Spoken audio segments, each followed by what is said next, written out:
Flight Sports TV, man. That's my dude. I rolls with him. You heard what the man said. It's Flight Sports TV.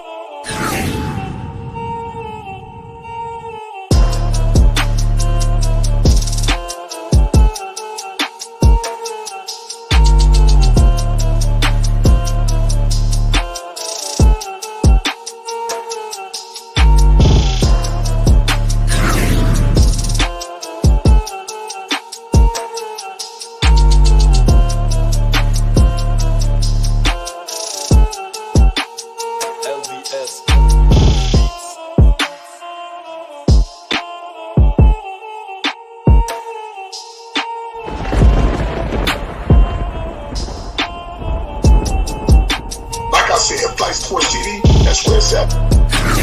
Flight Sports TV.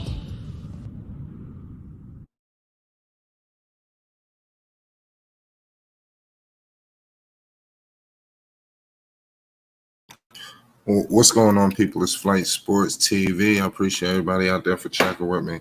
Right now, we got ourselves a good one right now, man. We will be previewing Game 3 of this pivotal NBA Finals that's coming up. This is a serious game. Game 3 is pretty massive. You're talking about Game 3, Game 5, especially right now with a series dead set at 1-1. I mean, it doesn't get no better than this, ladies and gentlemen. We got a tie series headed out to Boston. Game 3, it could be anybody's game.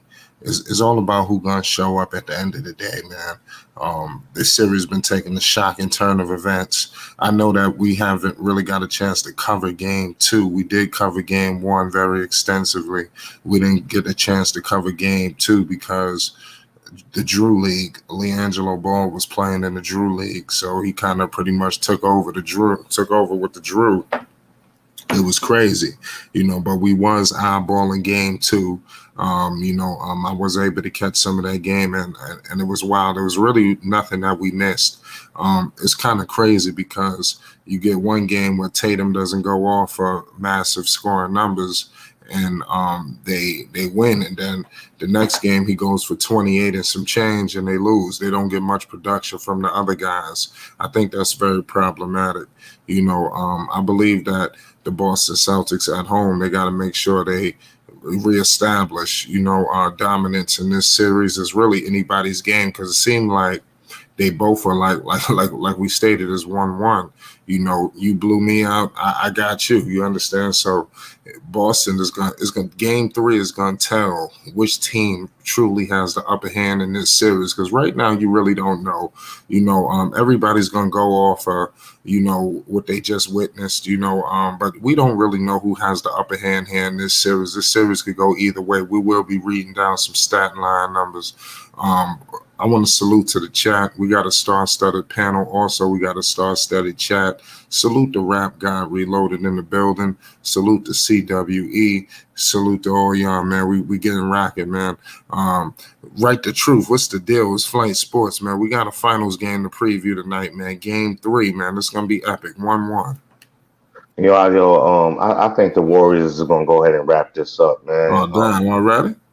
Yeah, after tomorrow, man. I think that might be it. I hope not, man, because, me being an East Coast dude, an Atlantic Division dude, where my Knicks reside, I would like to see the Celtics pull it off, man. But I don't know. I don't think they have enough, man.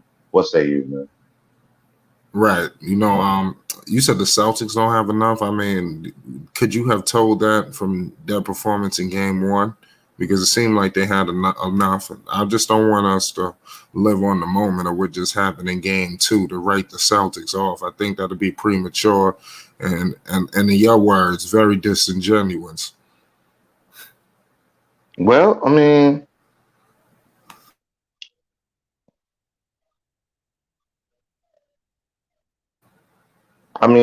might be the case. I don't know, man. I just in this last game, I just started seeing everything come together. It was almost kind of like the Memphis series. Like they really started coming together, and you started to see the brilliance again. I love how they move the ball. I love how they move without the ball. I think as far as the NBA goes and the Warriors, they're the best team as far as having players that can move without the ball, and they all pass the ball excellent, man. Right. Excellent fundamentals. You talking about for the Celtics, right? No, I'm talking about for the Warriors. The hell you mean the Celtics? Okay. I mean, No, the I said the Celtics moved the Warriors. basketball too, but Yeah, no, not to the level of the Warriors. I'm not gonna say that. I don't. exactly. And how their players move without the basketball. You know what I'm saying? Now, I guess we got to give that credit to Steve Kerr, but I don't care who it is. Anybody who comes there, man, they know how to move without the ball. Well, we gotta understand. Mark Jackson did establish that offense. Oh, I totally agree with that, man. But I'm just talking about the evolution of it. You You know what I'm right. saying? Nothing stays the same. You know, that was a long time ago when Mark Jackson was there, and these players have really, you know what I'm saying, outperformed since he was a head coach. But I'm just talking about the other players that come along. I'm talking about the, the Kumungas, you know what I'm saying, the Wiggins. You know, come on, man. We wrote Wiggins off, man, years ago. We almost compared him to your boy. I ain't gonna say his name. Who, LeBron? No, not no LeBron, homie. You being very disrespectful and disingenuous. You being very, you know who I'm talking about, but we ain't gonna say his name. Yeah. Continue. Yeah, exactly. So Wiggins was once compared to that, and he's a defensive problem. And his mid range is okay. I hate him shooting threes. I hate to see him shooting threes.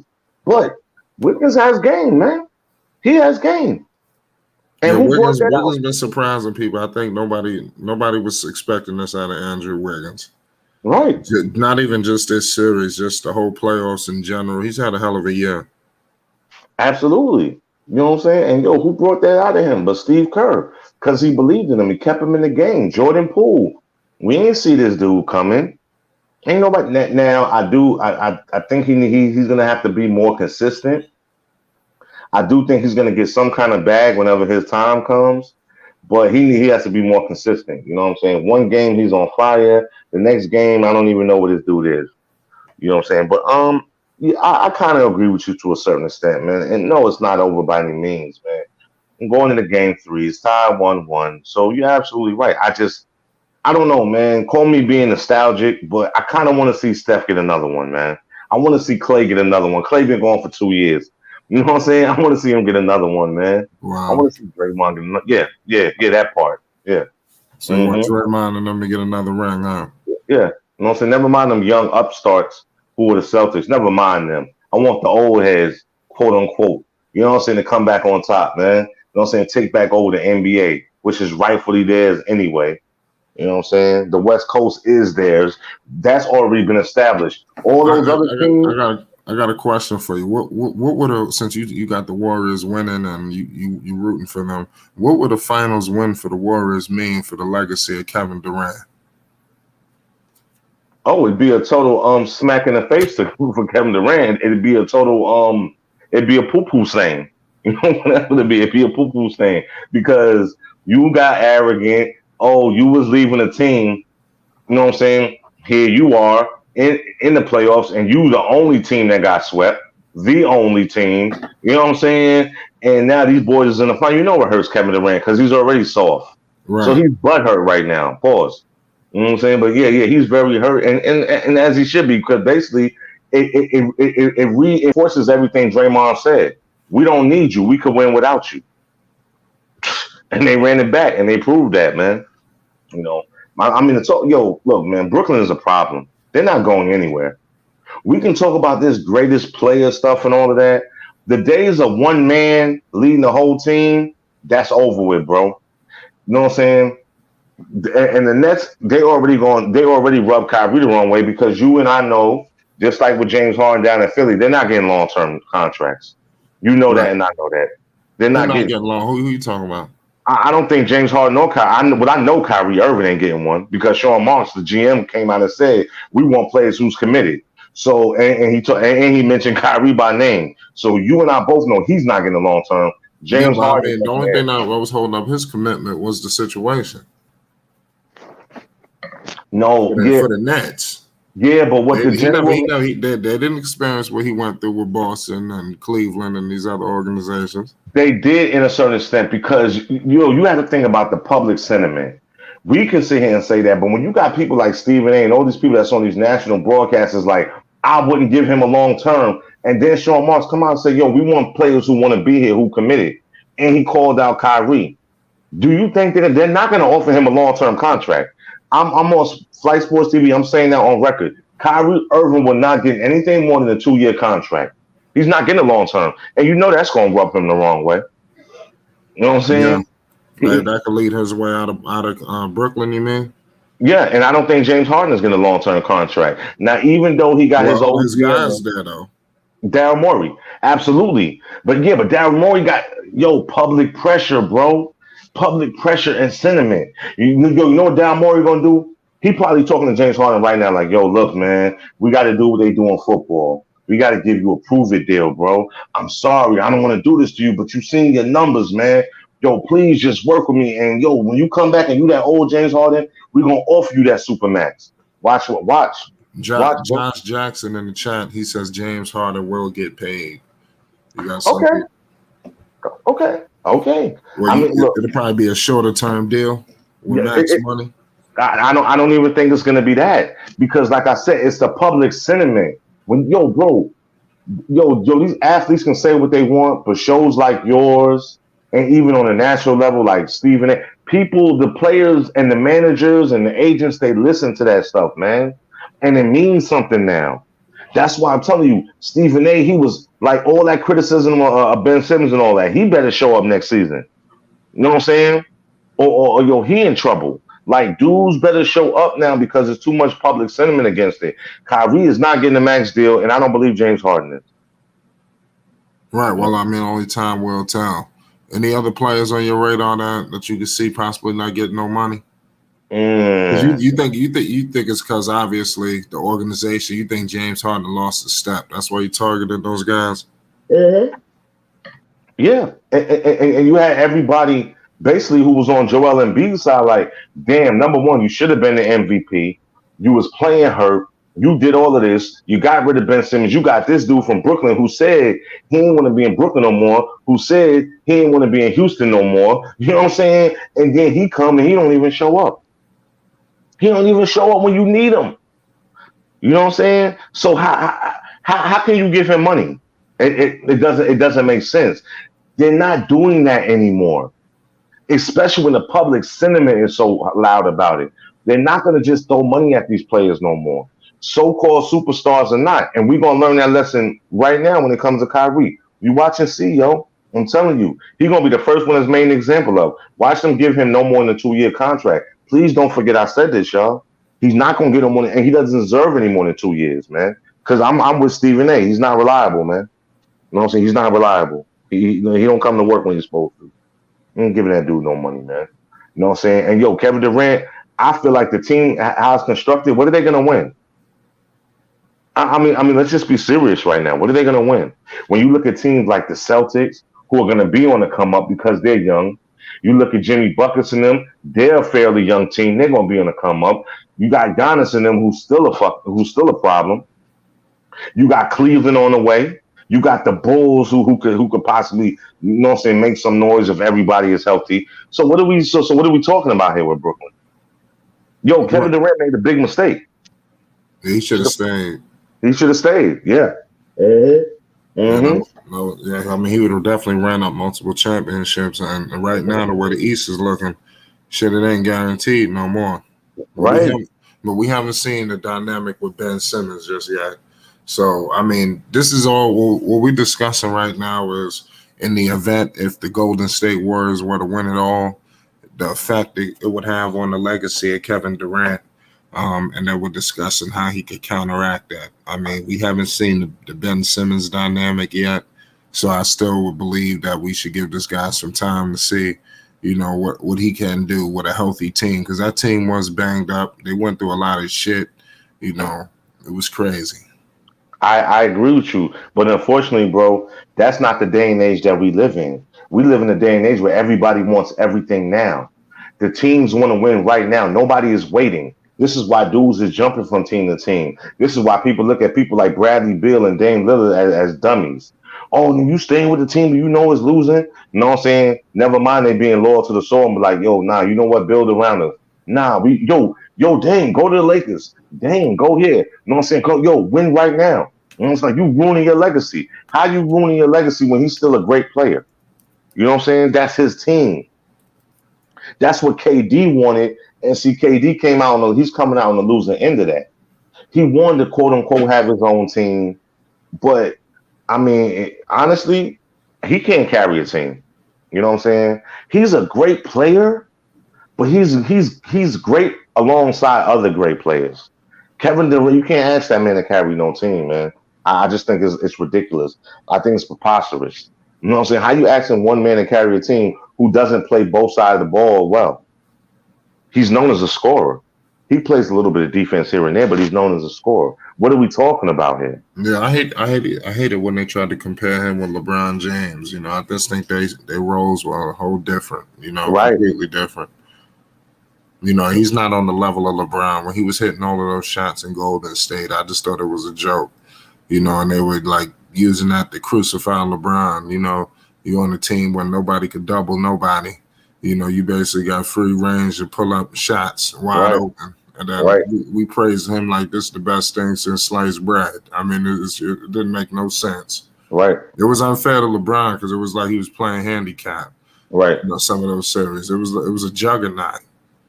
You know, it was an offensive juggernaut when they all was clicking. Yo, folks can talk all the smack they want about LeBron, man, but this is just a fact. That dude carries so many teams to the Eastern Conference Finals, man. That's just a fact. Yo, it's shameful.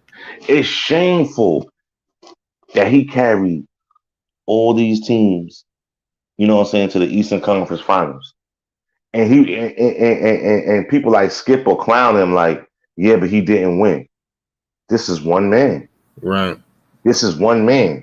You know what I'm saying? I beg anybody to. How many finals he been to? 10. You know what I'm saying? Okay, well, name the starting 5. You know what I'm saying? The starting 4, count him as 5 that he had on the floor with him. Because I can't. You know what I'm saying? Well, but that's another thing we got to say. I hate to switch the conversation, but we got to stop the situation with LeBron not having no help.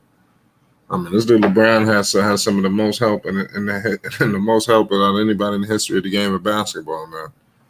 I mean, how much help could you have? All the help he had in Miami. You know, damn, he got Anthony Davis. I mean, good Lord. I mean, you went back to Cleveland. You had Kevin Love. You had Kyrie. I mean, JR. I mean, how much help we talking? Again, you're being very disrespectful and disingenuous because if you look back to the history of the NBA and the great players and the great teams, I can guarantee you in their starting 5, at least 2 or 3 of them are Hall of Famers. You name me how many Hall of Famers LeBron has played with. Because AD is not a Hall of Famer. He's a bust. Listen, I don't give a shit what nobody say. Kyrie should be a Hall of Famer. You know what I mean? He got probably the best handles out of anybody who probably ever played in the NBA. You know, he's got a championship. I know all the political things that could fuck him over, but he's had a lot of help. Okay, so you name one. Kyrie, D-Wade, Chris Bosh. Okay, granted. But we talking about Shaq. Granted, but we talking about 10 trips to the finals.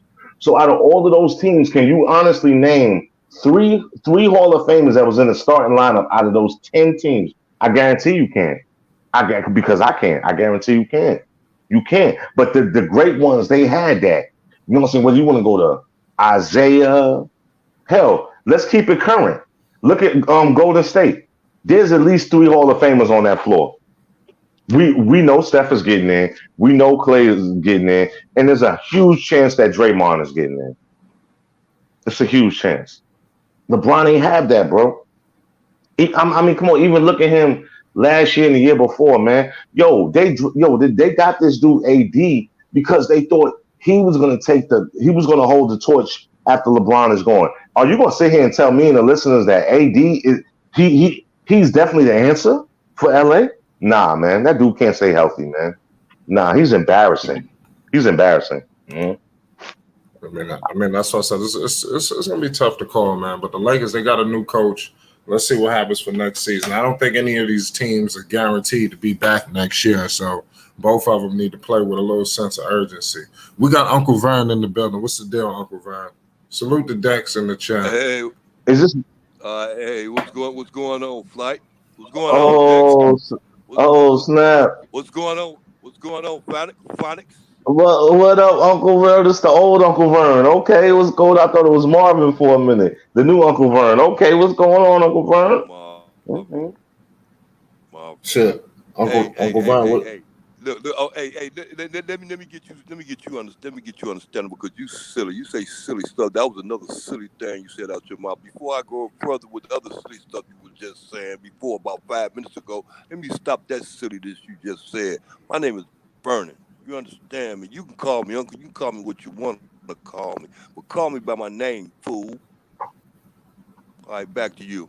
Now, what was that take you was giving? And matter of fact, let me ask you, hey, Flight, hey, who won the game today? Did Boston and Golden State play today? Tomorrow, old Nah, dude. tomorrow. We just Oh, previewing, like getting people Jesus picks in Christ. and previewing the game. Jesus Christ. yeah. Yeah, Now nothing too crazy. my money is on Boston to win tomorrow. Okay, that sounds Yeah, good. my money is on Boston. Yep, and then my money is gonna be on I got Boston to Boston win to the win. I got whole Boston. series. Say what? I got Boston on winning the whole series. Okay, I got Boston winning the whole series too. You know, in Hey, six hey, Flight. games. Yeah, It hey, might go Flight. seven though. Definitely 6 or 7. Remember, remember when I was saying Boston always learn from their mistakes. They did the same thing with Miami. They did the same thing with the Bulls. They lose that game, they'll come back. They win the next one. I don't know how they do it, but they do it though. That's not a giving up spirit. No, that's a You that's a know. major fact. But Yeah. what The only about one got who? Well, it's all about who gonna show the up. only person. They both blew each other out. Who, Both teams blew. who, Both teams got to win over each other by a nice margin.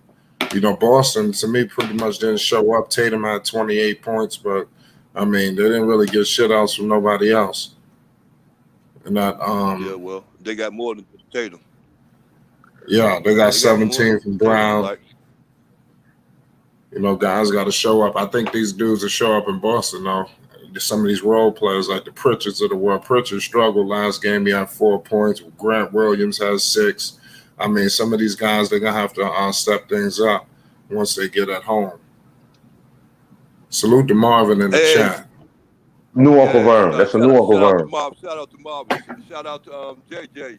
Shout out to Hey, J and JJ, J what's going on? CWE.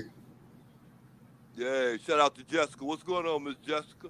Hey, what's going on, panel? What's going on? What's going on, Phonics? Hey man, ain't nothing, man. No, I'm Hey, saying your neck of the woods, man. But yeah, man. Yo, KD though, man. You know he hurt right now, throwing stuff in his little condo, breaking stuff. You know what I'm saying? Crying and you know what I'm Mm. saying? You know what I'm saying? A little peasy head, a little more peasier, because he just upset because he know he made the wrong decision. And I'm gonna tell you who he's mad at. He ain't mad at himself. He mad at Kyrie.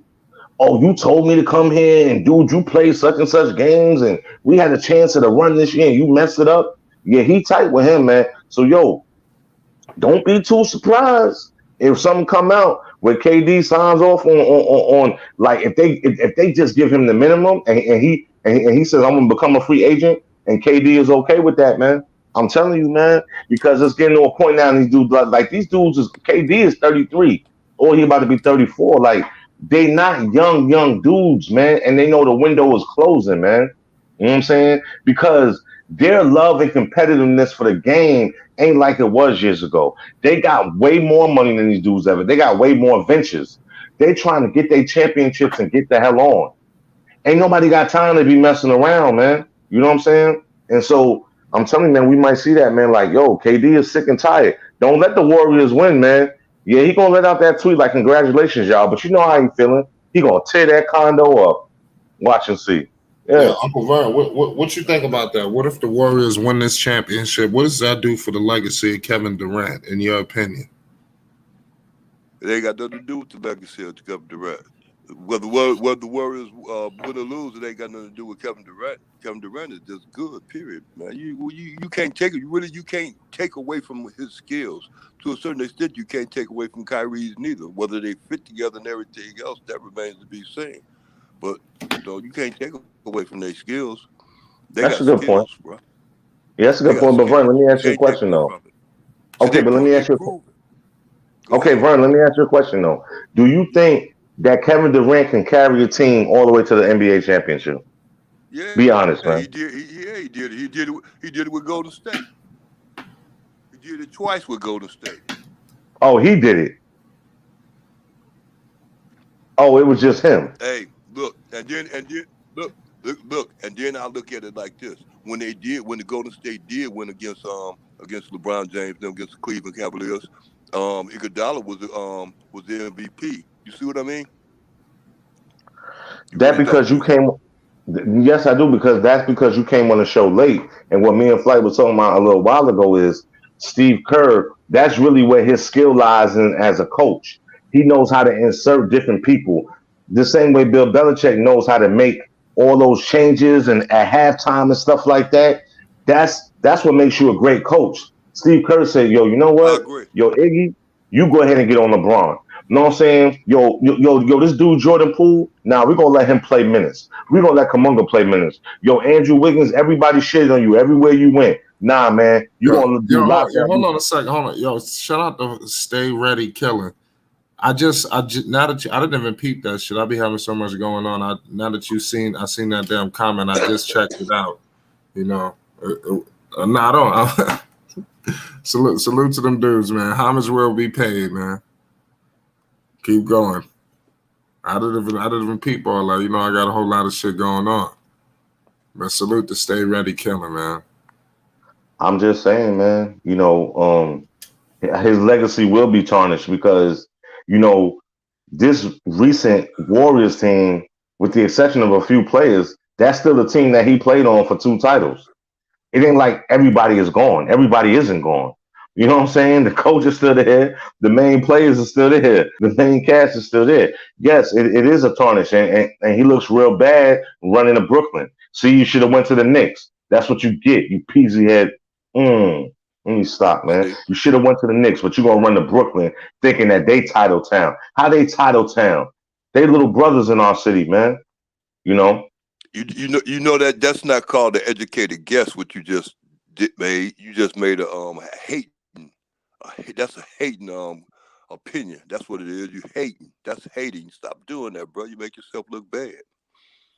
Then they had You the nerve you to a hire college Steve you Nash. wait. You a college. Let me finish. You a college educated man. Don't stoop down to the level like with Lonzo. You know Lonzo great, but you just so caught up on hating them. You just want to make them just look bad. You can't make greatness look bad, fool. Who You look said like a anything fool about trying to. Lonzo? I'm just saying that's your thing. That's what you do. That you do that all the time. So you try to make the good players look bad. Don't make it look. That don't make sense to me because I see greatness. You see weakness. You see weakness. I don't see that. What are you Shout talking out, about? shout out to Lonzo Ball, man. I seen him in a new commercial, man, during the finals. You know what I'm saying? Shout out to Lonzo Ball, man. Salute to ZO2. We definitely seen that too. Shout out to everybody that's rocking with Lonzo Ball. Still the biggest superstar in Chicago, man. I'm telling you. Mmm, zoom in real disrespectful, but yeah, man. Um, yeah. KD, his ego got the best of him. But Vern, you talking about he's a great player, Yep. which I'm not denying, but he can't carry a team. We Okay. just witnessed that. They He got swept, bro. he They won got he swept. he won he won 2 championships with one team, and he almost won another. He took other teams to the playoffs. He take them to the playoffs all the time. He just don't be taking them to the championship games, but he took Golden State to championship games. But he didn't take them. He had other great players surrounding him. Now that he doesn't And have other great players surrounding him, he's and struggling because the other great player, he don't want to come to work. Who's and I Kyrie? might He add, don't want to come to work. and I might add, when he was with Oklahoma City, the years that he was with Oklahoma City, they went to the playoffs several times and went out to the what's the name, played in conference thing because they played against Miami against Oklahoma against Miami. Oklahoma's in the North, Vern, so that was go ahead, Vern, go ahead, Vern. go ahead, He go ahead, he go ahead, he go ahead. he played with two other future Hall of Famers. He had Serge But Ibaka. Are you serious right now? you're not impressed with neither one of those two future All Americans, all whatever you was just said, is because you ain't that hung up on Harden, and you sure ain't that hung up on Kyrie due to your last I didn't accomplishment. say You ain't that Kyrie. I was talking impressed. about Westbrook. I was talking about Westbrook and Harden, who were in OKC. When you said, you know what I'm saying, they reached the finals. He had two, and then this is the point I was just making the flight. You have to have at least two other Hall of Famers in your starting five, and that's how you're gonna get to where you gotta get to, man. That's just the bottom line. You know what I'm saying? That's just the bottom line. I don't agree with that. You don't have to have it. You, I don't agree with you. You don't have to have you don't have to, but the stats and the facts say otherwise. The man got swept this year.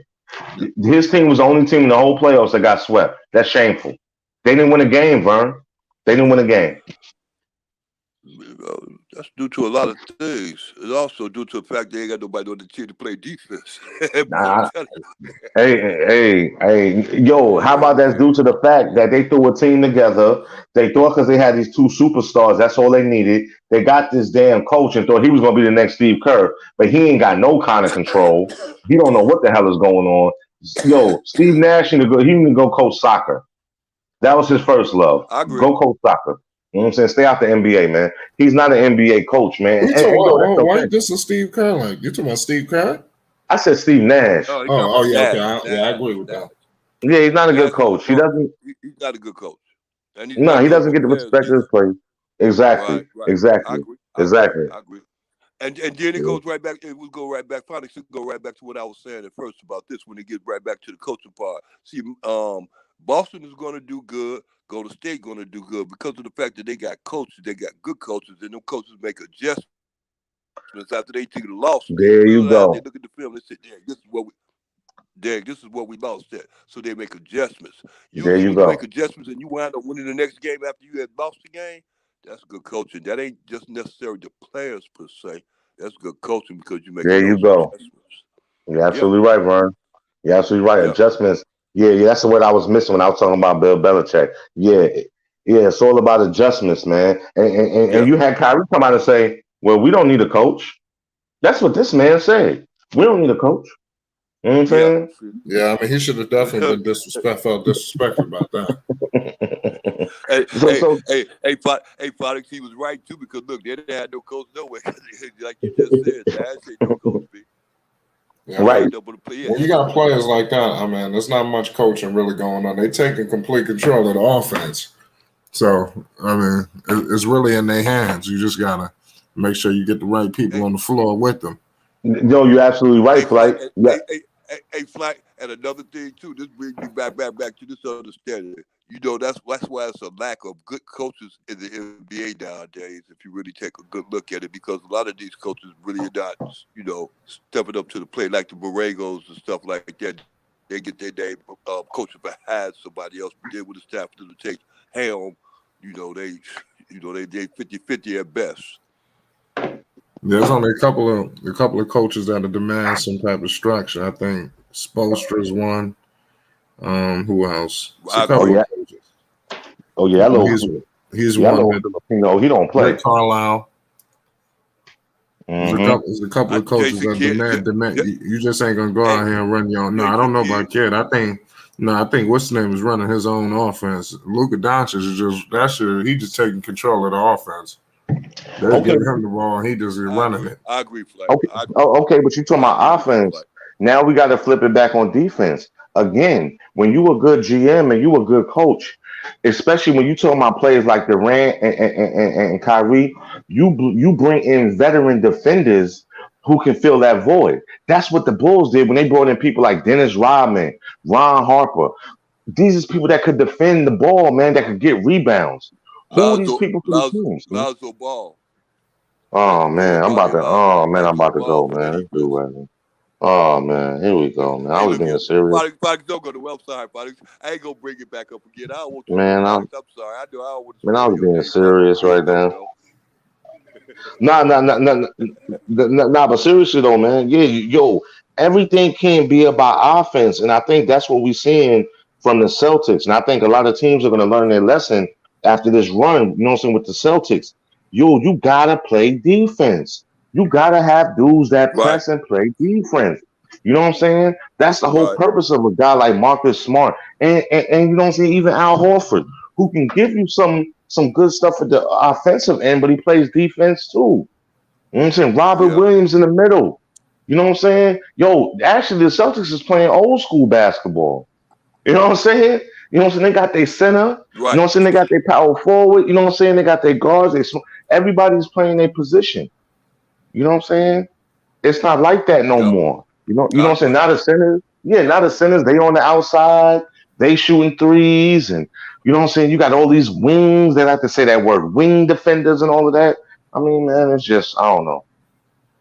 I don't know. You know what I'm saying? But KD ain't winning nothing in Brooklyn, so he might as well go back to Golden State, which he probably will. He probably will. Mm. You speaking like something I said myself. I said Katie ain't winning shit in Brooklyn. Everybody try to jump at me. Everybody try to shoot the gun at me. Let me tell you something. This entire chat on Fight Sports TV, when I told these guys that the Brooklyn Nets were just a nothing bunch of hyped up, souped up fakes by adding every single player. They added Aldridge, added Blake Griffin. They got Patty Mills. They got this guy, that guy, KD, Kyrie. I said, man, this is just a bunch of talented guys all grouped up and thrown together, and then y'all just sit on hype. They was punching me about it. But they see Right, now the right. horribleness of actually it's not horribleness, it's karma for trying to find easy ways to get to the Exactly. championship. I agree with you, Ray. That I is agree. the karma behind I it. agree. He's right. I And agree with ladies, that. right. And I feel like for me, that's why I said a long time ago, I like the newer cats. I want us to start pushing the newer cats because some of these old guys are going to start retiring. But at the same time, I want these newer cats to still have what the old guys brought into the game. That was hard work, dedication. I know you're going to be.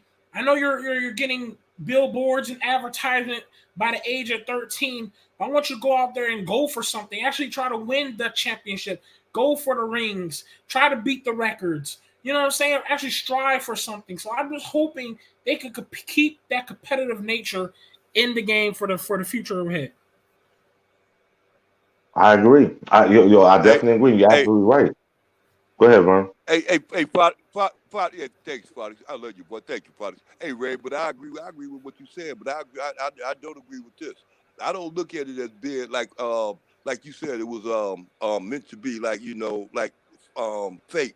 I didn't look at it as being fake the way they season turned out there in New Jersey, out there with Brooklyn, because of the simple fact that they got a good offensive team. You understand me? They good offensively. They just didn't have no defense. And I call it wasn't fake. I just call it a lack of planning. You know, lack of preparation. You understand me? They should have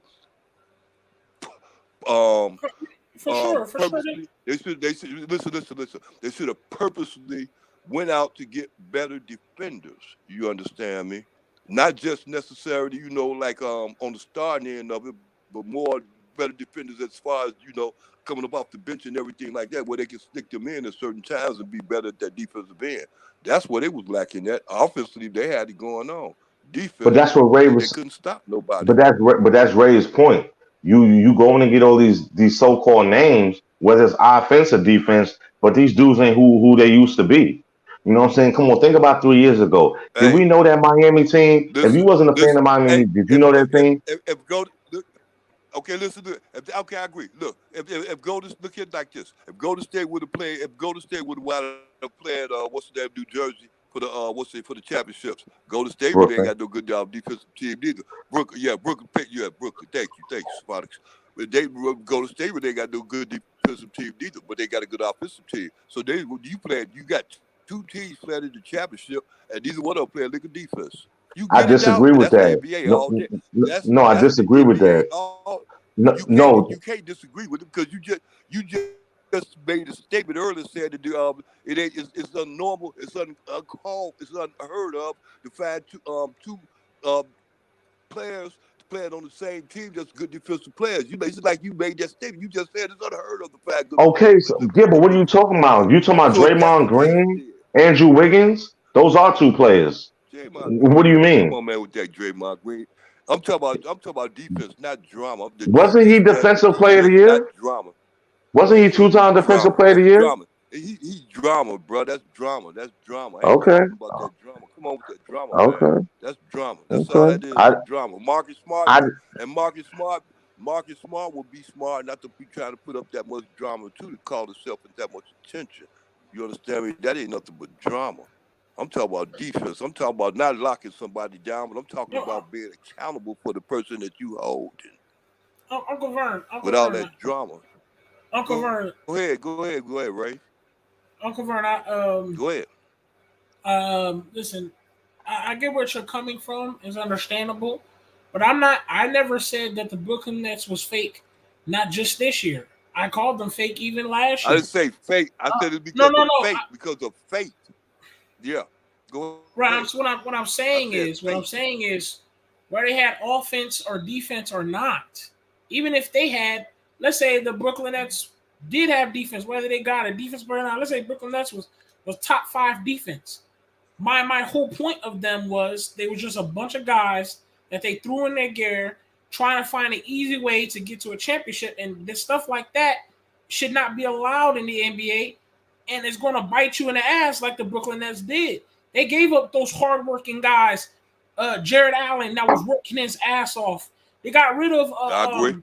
what they was building up in Brooklyn Nets. They was going Right. somewhere. Yeah, it wasn't Brooklyn Nets Right. wasn't Lack of planning. right. Brooklyn Nets wasn't Right. quite a number one team, but those dudes had hardworking guys on that team. D'Angelo Russell was playing at a very good point as well on the Brooklyn Nets. Now you got a bunch of guys who want to sit out. They want to feel prissy. They want to find an easy way to go to a championship. They don't want to work hard no more. They want to go up and down the court no more. They don't want to listen. They feel like they only coach like Kyrie Irving and KD talking about something. No, we're the coach together. The coach can just coach the other guys. They're not worth our talk.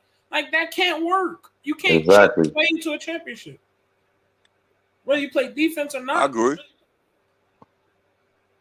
But see, that's the blueprint everybody's trying to do. That's what I was just telling Flight. Everybody wants to win now.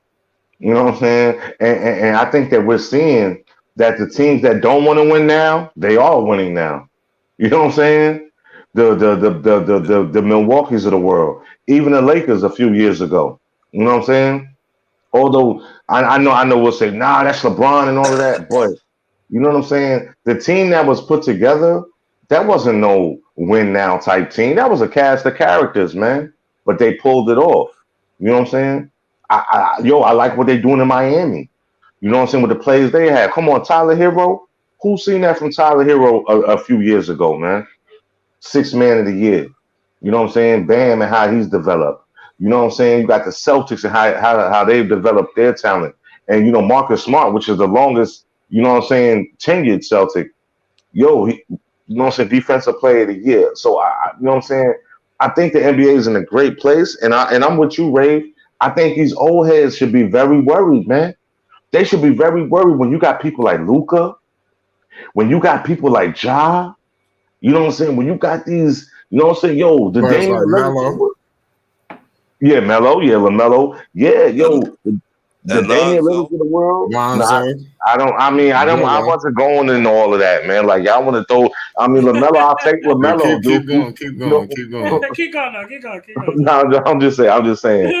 I agree with you. With like they like people like Dame Lillard. He got a business decision to make.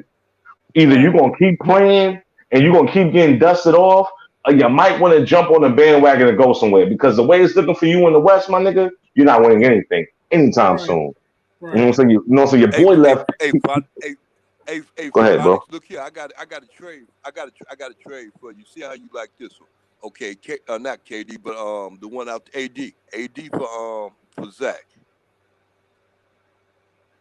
Hell Now they can yeah. work that too. Hell yeah. Zach stay I would Take say healthy. that. I would say AD for DeMar, not Zach Zach. stays healthy. hmm He get dinged up a little bit. He don't be missing whole seasons like AD. How about that? I I'll trade take that. AD for DeMar, not Zach. Mm.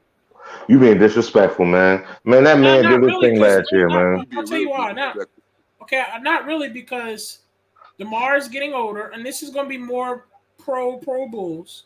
DeMar is getting older. I think DeMar turns like 35 or 34. He's getting older. Then Zach is better for the future wise. Yeah, you might have to pay him, but Zach is younger. He's better for the future.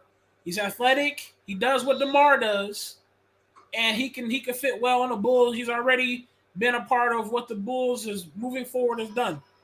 So, and I think even the Bulls fans rather move on with Zach than DeMar, because DeMar had been there maybe one season. Zach has already been with the Bulls for like 4 seasons already.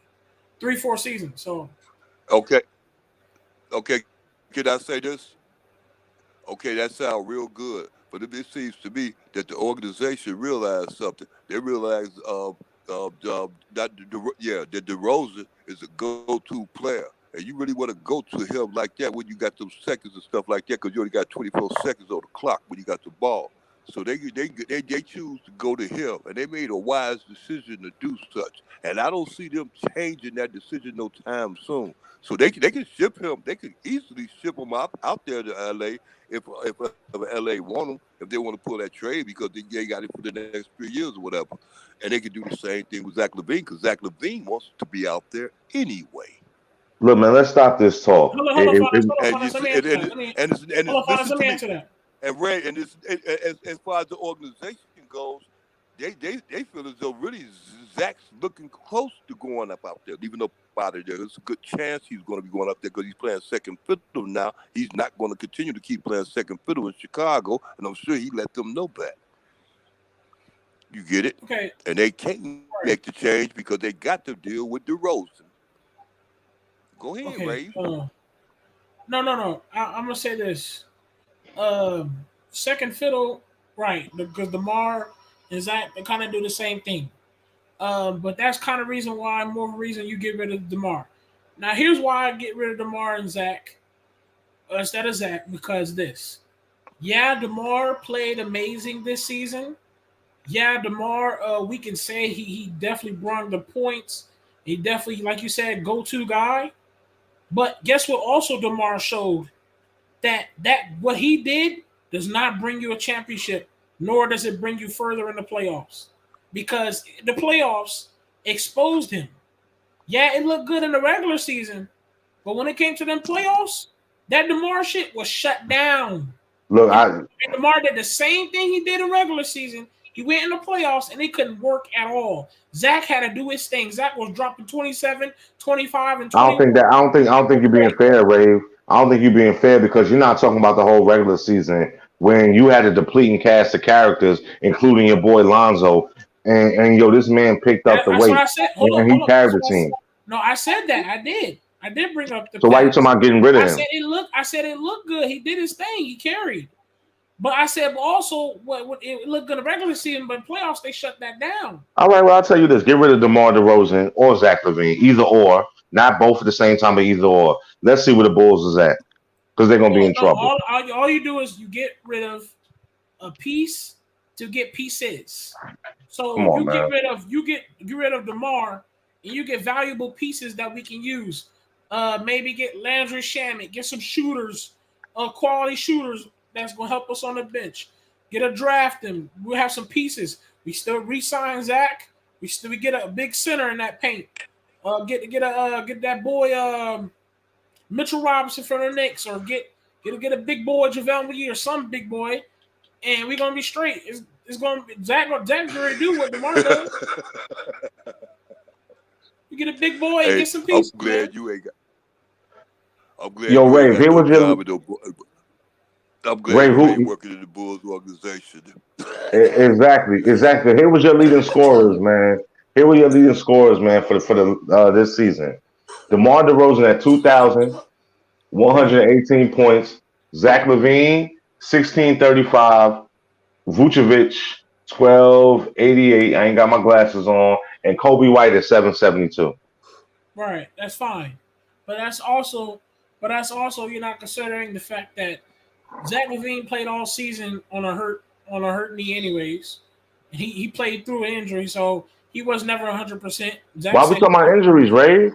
Okay, I'm just telling you. Well, DeMar played healthy. I'm just saying DeMar played healthy. Hold on, wait, Ray, just telling the truth. Hold on. Ray, please slow down. You're still young. Ray, please look, Ray, stop talking over yourself because you talk fast. Let's check that last statement you just made.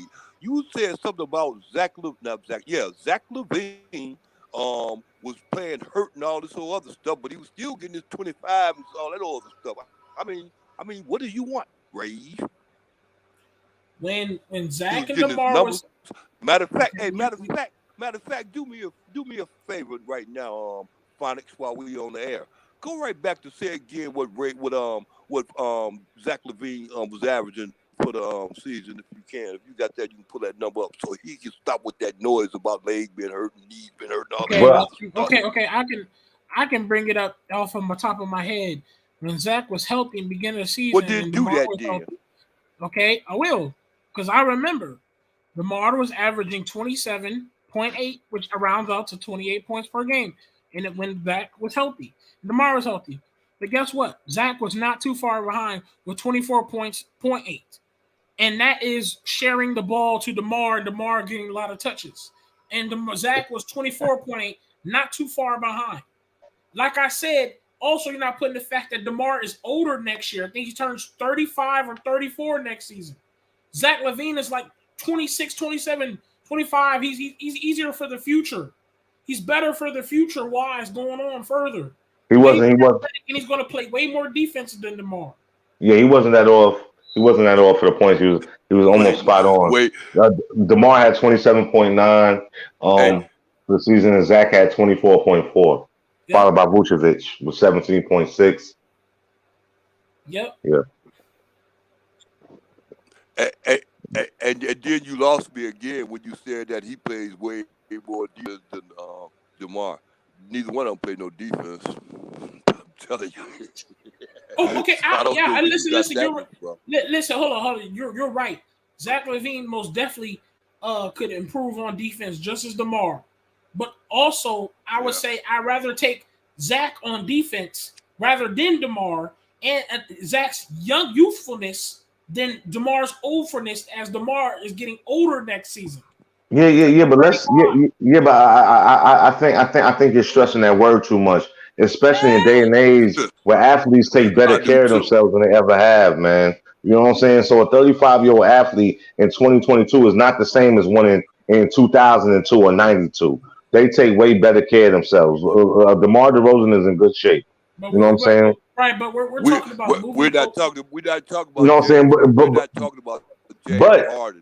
But if you want to talk about health, I think you need to be worried about your boy Lonzo. If we talking about health, I don't think you should be worried about DeMar DeRozan or Zach I'm LaVine. just talking about because he can't stay on the floor. For sure, I agree on that. I'm not going to argue that. I agree, but I'm just talking about where's the fact that we gotta get rid of one of them, Zach or DeMar, and the future moving forward. And it isn't good to put your future moving forward on an older guy and a guy that the Bulls say, hold up, let's play the DeMar way, and it does not work in the playoffs and the championship because they locked that shit up. And DeMar, and you go look at the numbers with Zach and DeMar in the playoffs, Zach was carrying DeMar in the playoffs. DeMar don't work. Okay, listen, Rave. This was my point. My point was the question was this: what if they turn around and make a move and get Zach LaVine over there to LA where he wants to be at? You understand me? And get AD, Anthony Davis, to Chicago. When I made that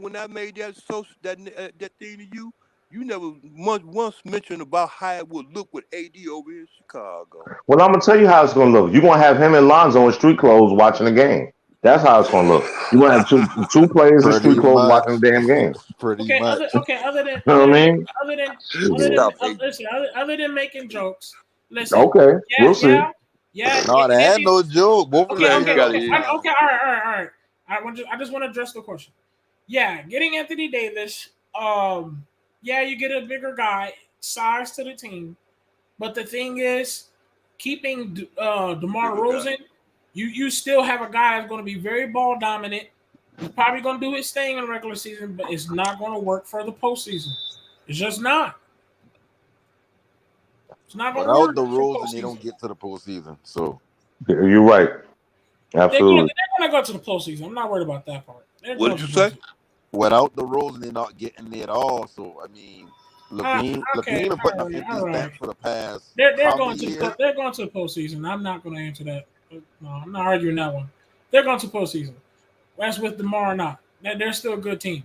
What I'm saying is, without DeMar this season, the Bulls would be probably the same as they've been last season before DeMar get there. All right, look. Realize that, right? Listen, bro. Listen.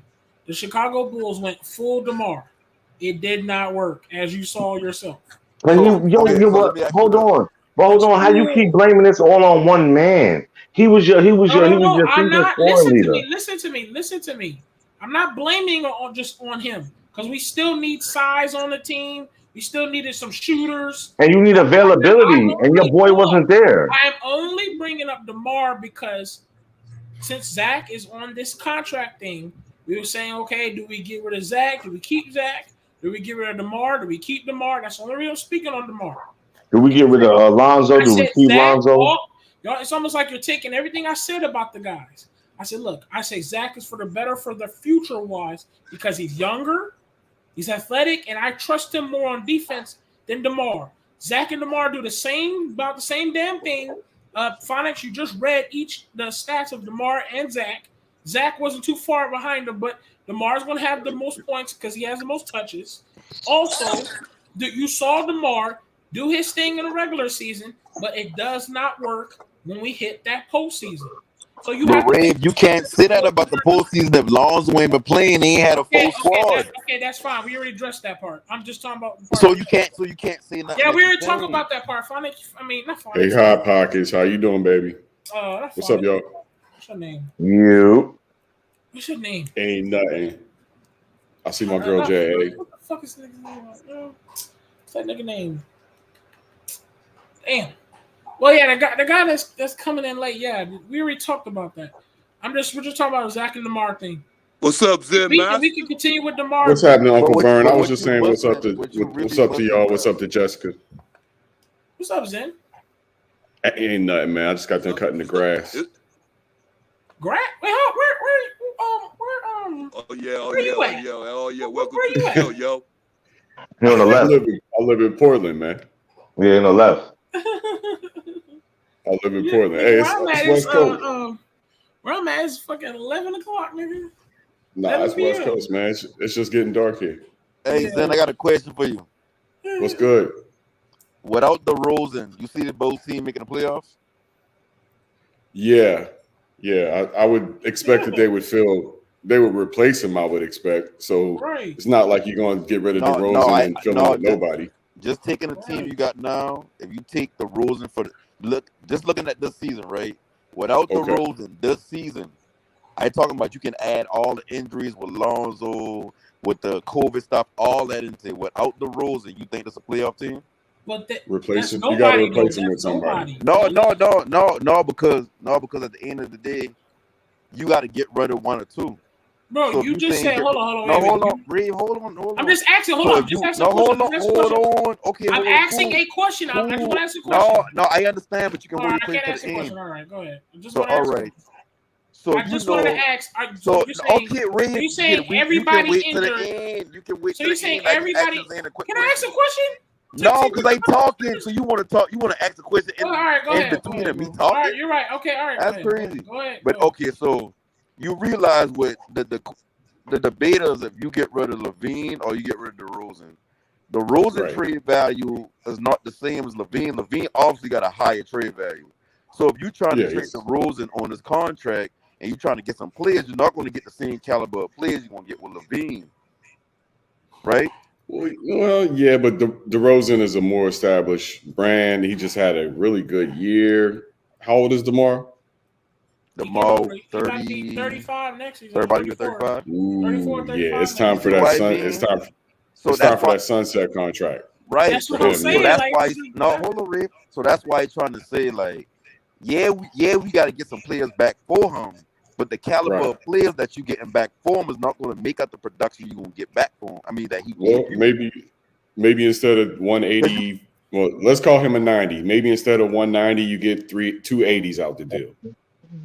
Right. Maybe you got to look at it that way. I don't think you can get that. You should get value for value. And as long as you get value for value and you can replace his production, they'll be fine. But cool. That's cool. That would be cool if they can do that. Enough. But in today's NBA, like I hear somebody say, Larry Shaman. If you bring that in now, you putting the onus back on Zach LaVine. Zach LaVine been giving you empty stats for a long time now. Like he ain't been in the playoffs before the ball come there. He ain't like he been carrying the team. Landry Shamet ain't the answer. You still Tobias Harris would be a good 3 for Chicago. okay, Panic. What you're saying is valid. That's valid. I mean, I agree. But all we're saying is, I'm thinking about the future for the Bulls. Zach is younger. He's better for defense wise. We've seen that DeMar is getting older in age wise, and we've seen what DeMar looks like in the playoffs. Them dudes shut DeMar down. So can So, we ask an honest You wanna question, know Ray, why? right now? hold up. I'm not taking take away what DeMar has done. That's what Zen had just finished saying. Had an amazing year.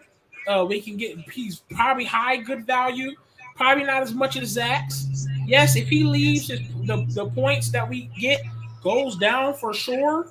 But it's not like we're not going to do nothing. If we get Zach, Zoe, get a piece that can get at least 17 points. We get Vooch again. We still get a big guy. Hopefully we can get what's his name? Get a Mitchell Robinson. Get somebody. We still a good productive team that can make the playoffs. Still, Yeah. still strong enough team. How deep they go, we'll see. But I believe that's any team. As long as you get value for value, you should be fine. Yeah, and At, I'm not short even term, saying. you like I'm not that. at even saying. 35 years Listen, old I'm not and with even that saying. contract, you're not about to get 280s back if we use the Okay, same example of that that's thing. okay. That's fine. Right? You're gonna Okay, get but we're not 250s okay, back. bro. But Panic, we're not stupid though. Panic. I know. We're not I'm gonna not saying get. nobody's stupid. I'm just We're saying not. like No. I'm saying we might not what you get. doing right We not now might is get the. Okay. is smart. What you're doing because you're thinking about the future. You think about the same thing you're saying about Curry. Like in theory, what you're saying makes sense, but at the end of the day, like without the roles and what he did this season, they would not be in the playoffs. Especially when you add in the $85 million play that only played 30 games. Especially when you add in Patrick Williams that we still don't really know his true value on the team. Especially when you add in Vucevic, we don't know if he on a downturn or that just been an anomaly season. So everything you saying in theory sounds good, but when you break it down to it, the Rosen was the only reason the team was playing the way they've been playing. And I get what you're That's saying not about the true. no, hold on. That's not I fully get what true you're though. saying about That's the not fully playoffs. true though. Hold on, I get what you're saying about the playoffs. He did step Right, it up in the right. playoffs, but at the end of the day, look what he had to work with in the playoffs. They didn't have a full team going against the defending champions. No, they didn't have their score, but they still a good team all around. They got chemistry. They've been together years. So when they playing the Bulls, when they first year together, you can't sit there and put that on the Rosen and say stink it up. And then when you go to defense, hold on, when you go to defense, you got to remember now. No, I ain't saying the Rosen is a top-notch defender, but they had a top 10 defense about 4 or 5 years in a row in Toronto. So it ain't like he just a norm. It's not anomaly. It ain't like he just like destined and ghosted on defense. He do a little more than what Zach can do because at least he got low defensive We said who? defensive IQ. So who? I said when we come to Zach. When it comes to Zach and DeMar on defense, Ray, slow down, Ray, please, Ray, slow down. I want to make a comment. Let me say this, Ray, because I noticed something. When you be saying like with your teams, I've noticed you got two teams. You always say the Bulls because Zoe's on there, and then you say LA all the time too because you always been with the Lakers. I made that statement about AD and all that other stuff. The AD, matter of fact, if AD comes to the Bulls, that'll help the Bulls. That if Zach LaVine goes to the Lakers, that'll help the Lakers. But when you say we, that help us, and you say we and us, who do you mean? Because you know you like the Lakers, you love the Lakers. That was your first love. And you love Chicago now because Zoe's over there. So whom is it you speaking for, or who is you not speaking for? Rave. Now answer that question, Rave. Okay. For starters, I never agreed on a Zach going to Lakers. I don't see Zach leaving this money that the Chicago Bulls gonna give him. I don't see that. I don't see the Bulls the spark separating from a guy that is much younger, that has been a part of the Bulls franchise. And like I said, if you look at the stats, Zach LaVine was literally maybe 4 points behind DeMar. And that's because DeMar was full ball dominant and had the ball most of the time. So imagine if Zach had that ball instead of DeMar, Zach would probably have that 27 points other than DeMar. So you can't say that though, because DeMar's a bucket, like he is a professional bucket. Zach ain't on that level yet scoring. Bro, okay, all right. Okay. I mean, I'm not gonna argue with stats that just no, he ain't. Like DeMar did his thing, and Zach was literally only 4 points off of him. So I mean, whatever you But gotta you say, got, but see with can't Zach, if debunk you that. really look at their games, they got two different methods of scoring. Zach No, shoot they're more not three really. balls Not than really. Not DeMar really. DeRozan, Not and really.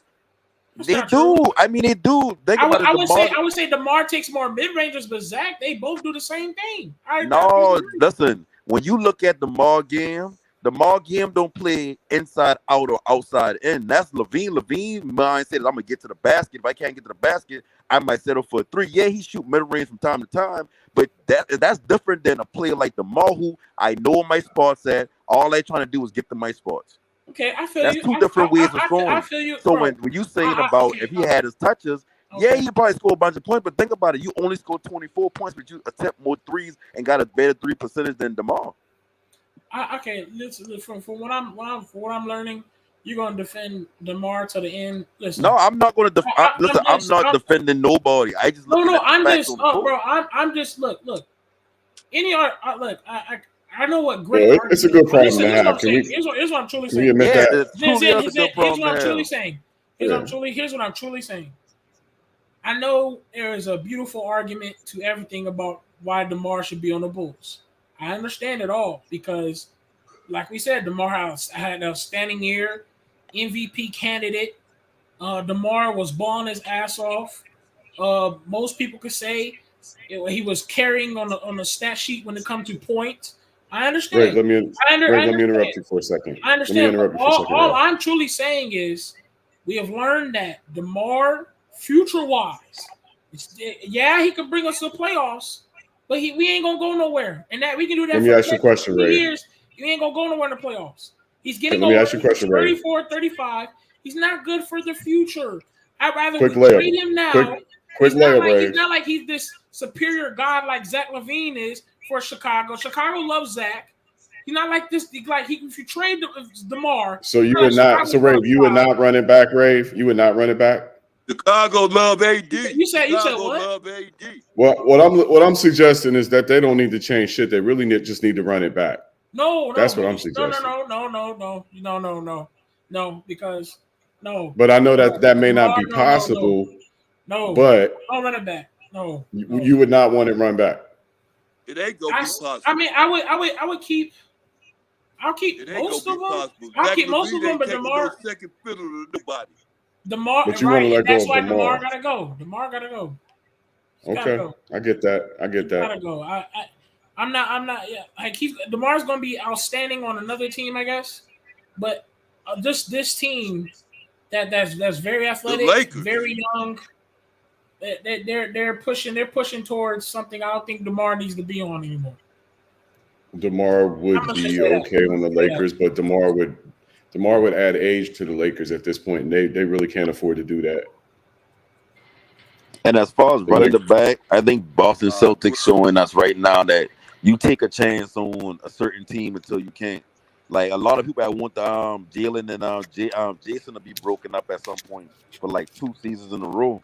But when you stick to it, like you might catch a break, you might catch some injuries in the playoffs.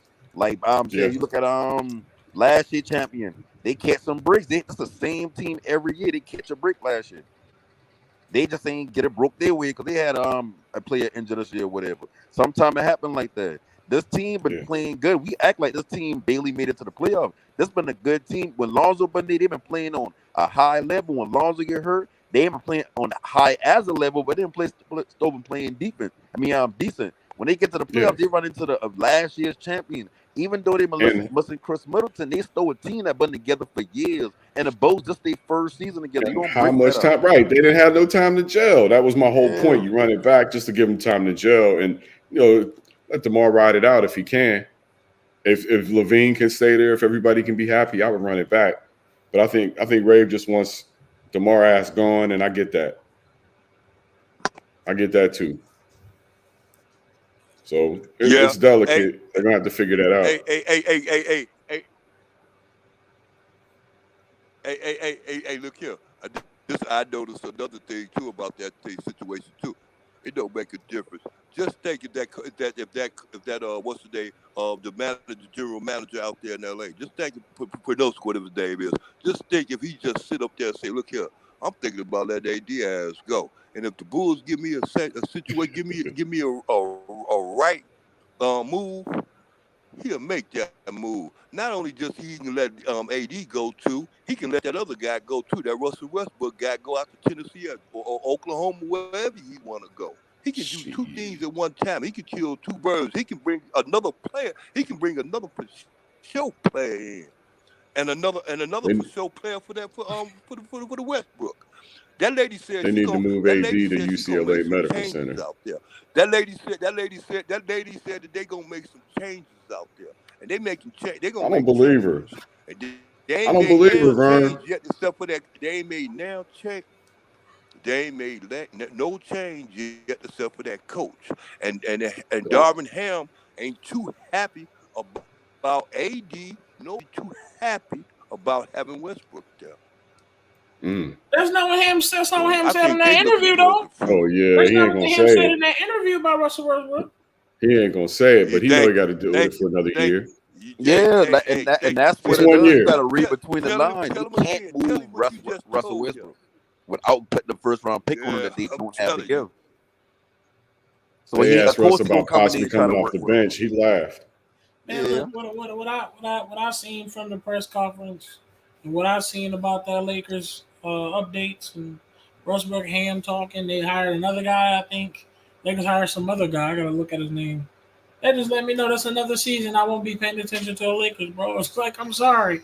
Until they fix that shit out there, man, bro, I'm sorry. I'm not putting energy into that. It's Like the LeBron retirement it's a tour, Ray. tragedy over there, dude. It's a tragedy. And see, the thing LeBron about it retirement is, tour. Tragedy. like this, like you just get the job. Like you gonna say what sounds good to what you know you got to work with. Like ain't no need to say, well, yeah, I might put Russ on the bench. Like they can't do nothing with Russ. You can't trade him without a first round pick, and they can't do a first round pick because the Stephen rule, I ever pronounced. AD And you always spending hurt. Like $47 million, you're not gonna bench him either because you're spending that much money. exactly. Right.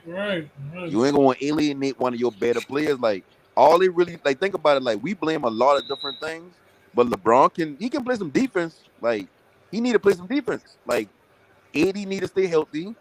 Russ need to develop an outside shot, which gonna be harder to do than LeBron playing more defense because that's more about effort.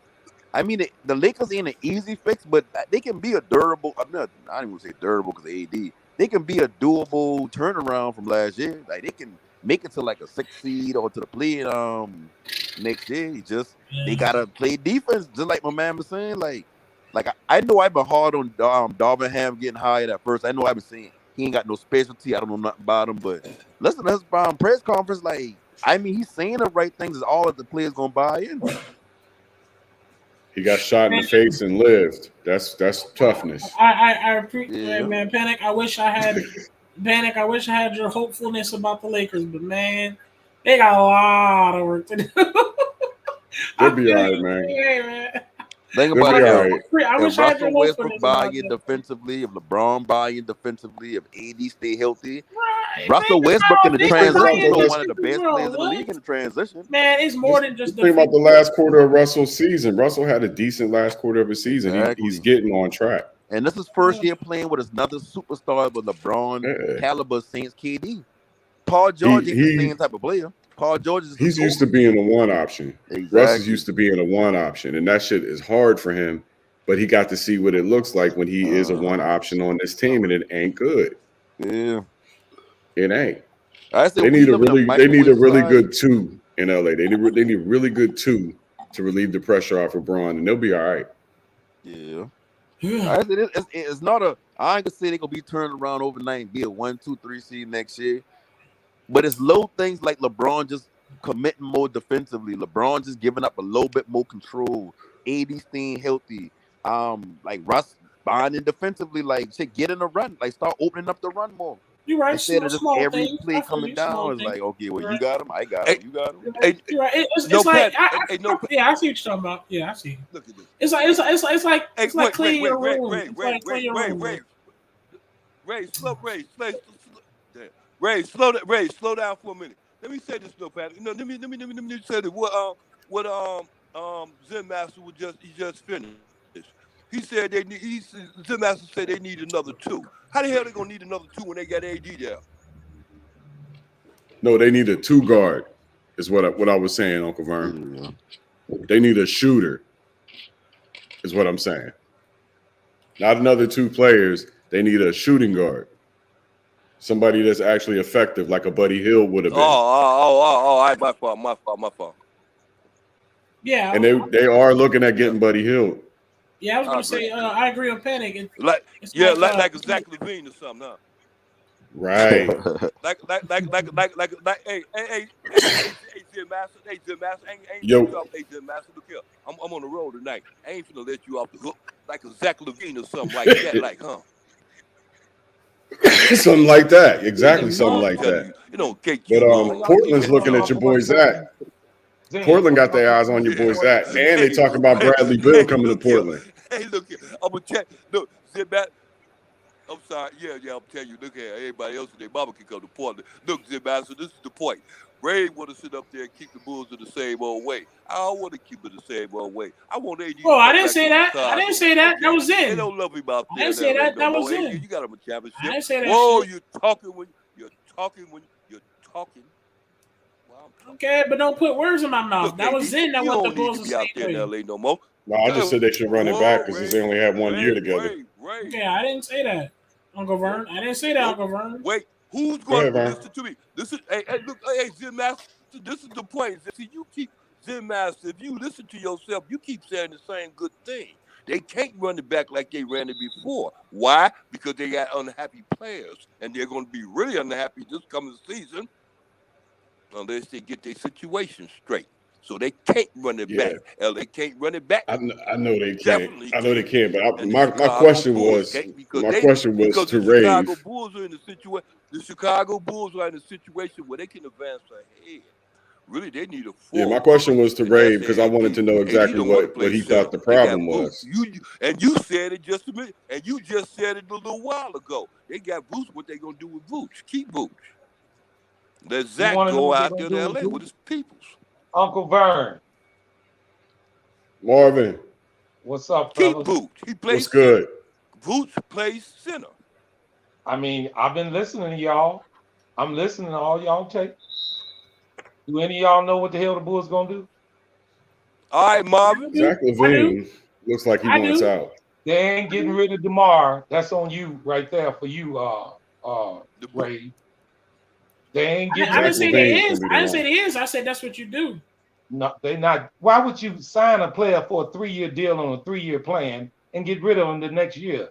Because you noticed that his style is not going to. You didn't have your full team. His style, playoffs. His style's not going to flourish in the playoffs. You seen You it. didn't have your full team. You seen it. Don't matter. Even if the team was there. Ray, you just seen it. talking. They not Bro, getting you rid of seen him. it, sir. DeMar turns. What age? Okay, how old does DeMar turn next season? Let me ask you something. Have you heard them even consider getting rid of DeMar? Are you how old is DeMar when he turns next season? Have you heard them considering getting rid of DeMar, or are you just talking? No, I haven't heard that yet. They ain't I even never said considering. they is. They not considering getting rid of no damn DeMar. I know. I agree. I never said that the Bulls is. I'm just saying what the Bulls can do.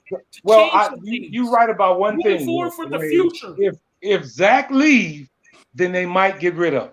If Zach signs, that's the thing. That's what I've been trying to say. You don't want to get rid of Zach. He's better for the future. No, it's not. It's not left up to the Bulls. If Zach decide he want to leave, and he want to take some money somewhere else, we can't do nothing, bro.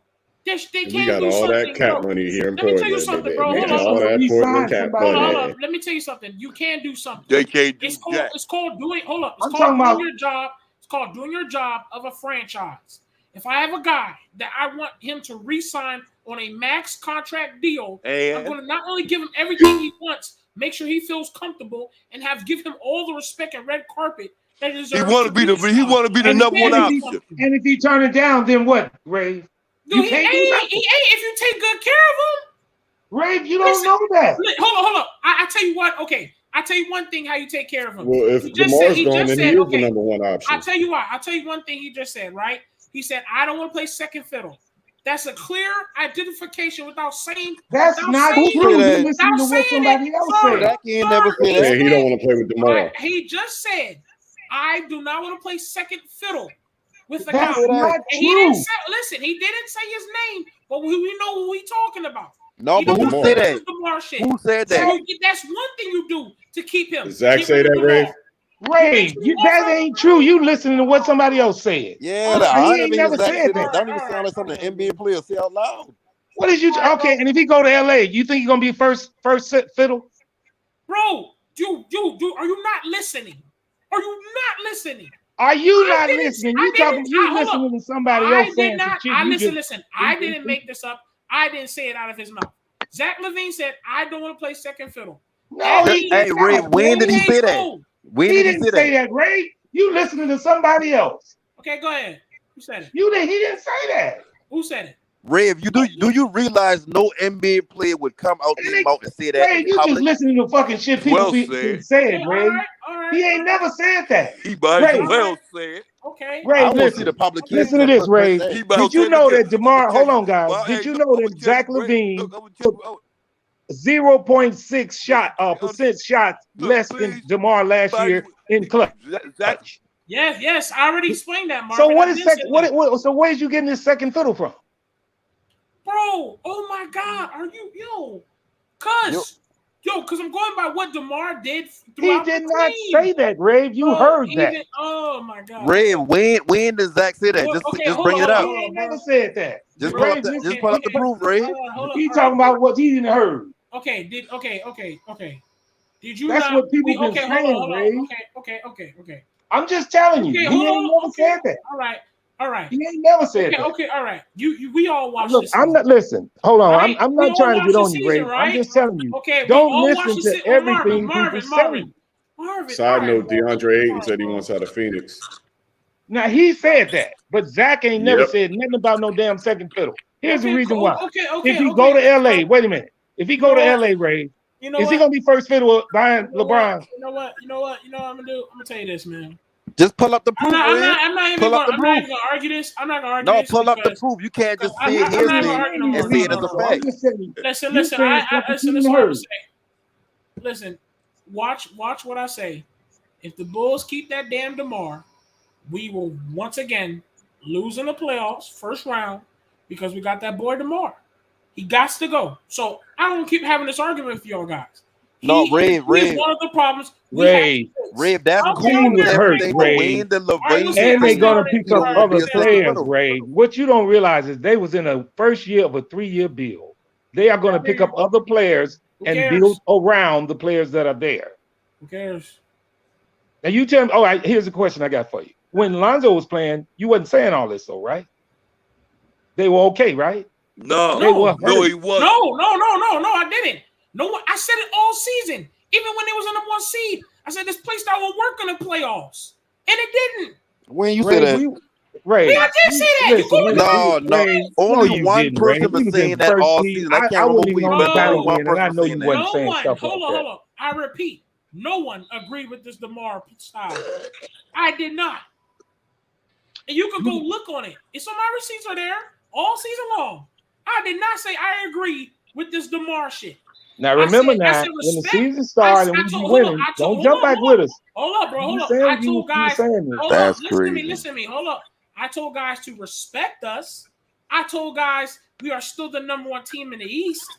You don't talk shit on us. But I definitely did not agree with this DeMar bullshit being ball dominant.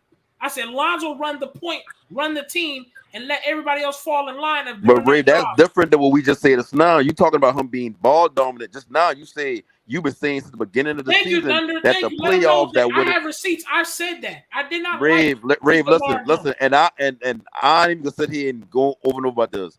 There was only one person on this panel this season that was saying the Mall game is not going to work in the playoffs. I can't remember who he been. I knew it ain't been you. The only one thing I'll say about you, it was true. It is true that you was. No, hold up.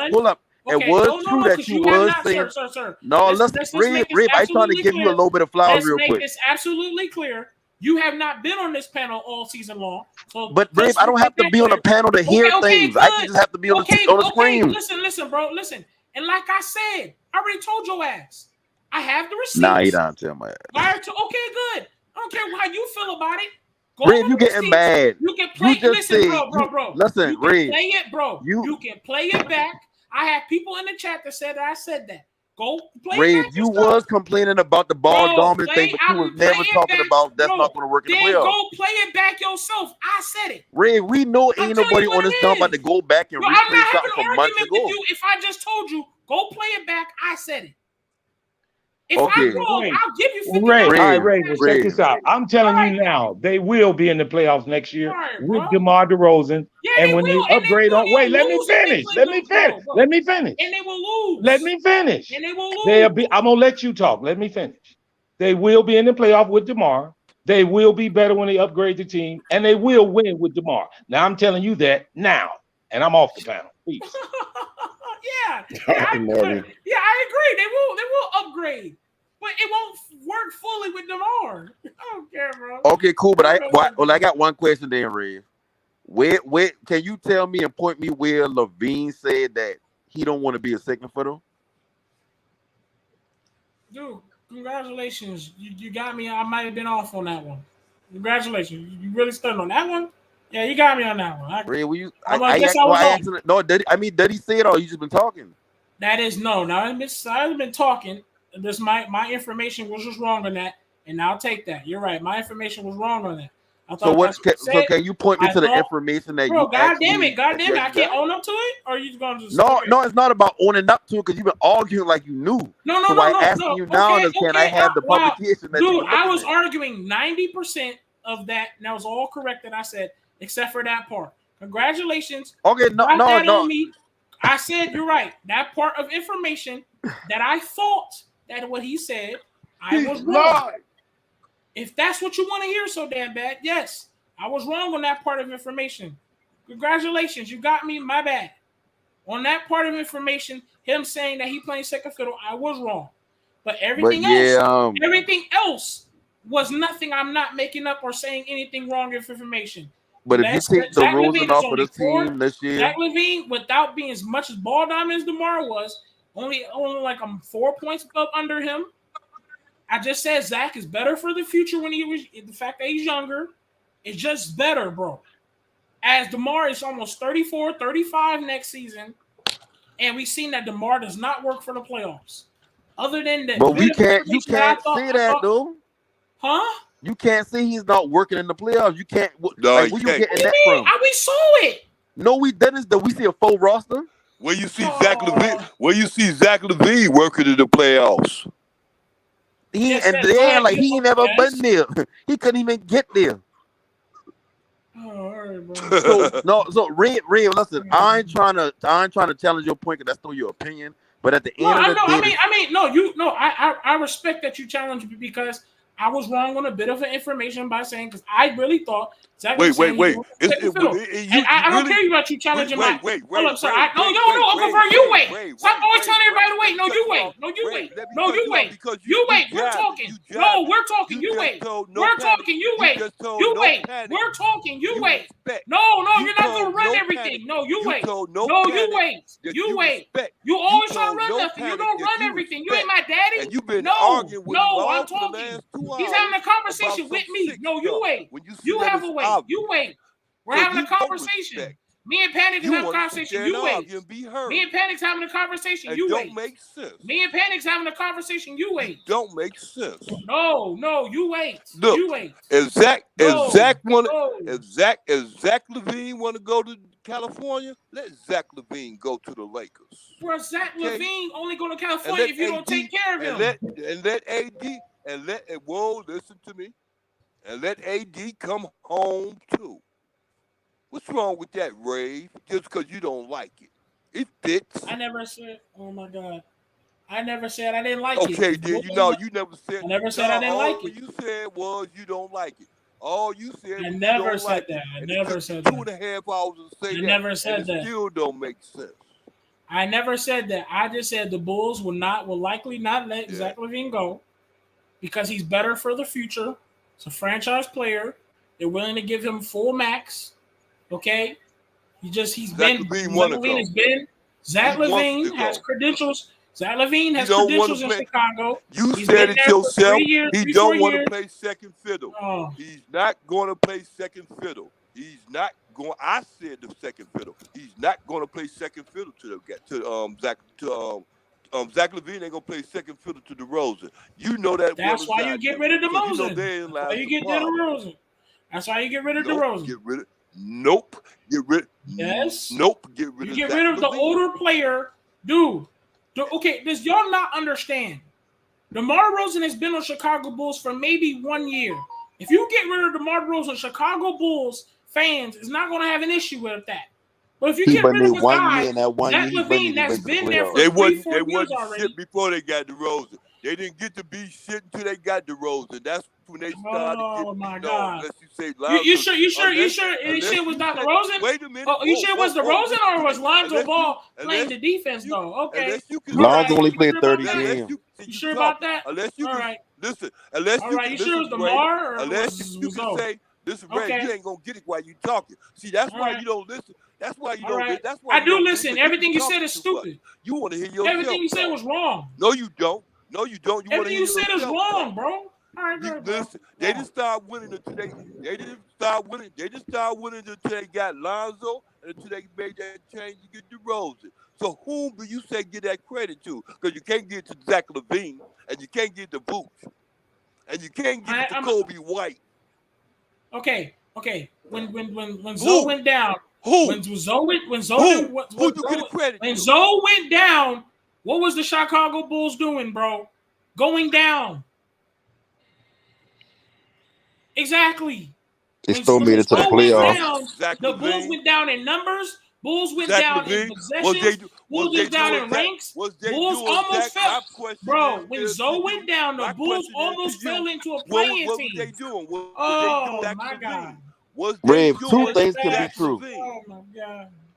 Two things can be true. Was they doing Zach LaVine? Answer that question. I know what they was doing. They was doing DeRozan. Was they doing Zach LaVine? Hell no. Bro, Uncle Vern. No. DeMar was doing DeMar and Lonzo was doing their things, and they kept the Bulls to a #1 spot in the East. As soon as DeMar went down, the Bulls went down in ranks, went down in numbers, went down in offense and defense, and almost fell down into those. Come on, Uncle Vern. Now you're cutting me off. Now you're cutting me off. Because your main point was this, Ray. This was your main point. Your main point was DeRozan didn't do nothing all the way down to the end with the playoffs. But also remember, Zach LaVine was calling himself playing hurt. I was just I never said DeMar didn't do nothing. That's not what I said. Let him tell it. Wait, listen to me. I never said DeMar didn't do nothing. That's not what I said. Playing hurt all year. I never said DeMar didn't do nothing. That's not what I said. Yeah, you said they shut him down. That's not what I said. That's not what I said. You said that's not what I said. I said the combination.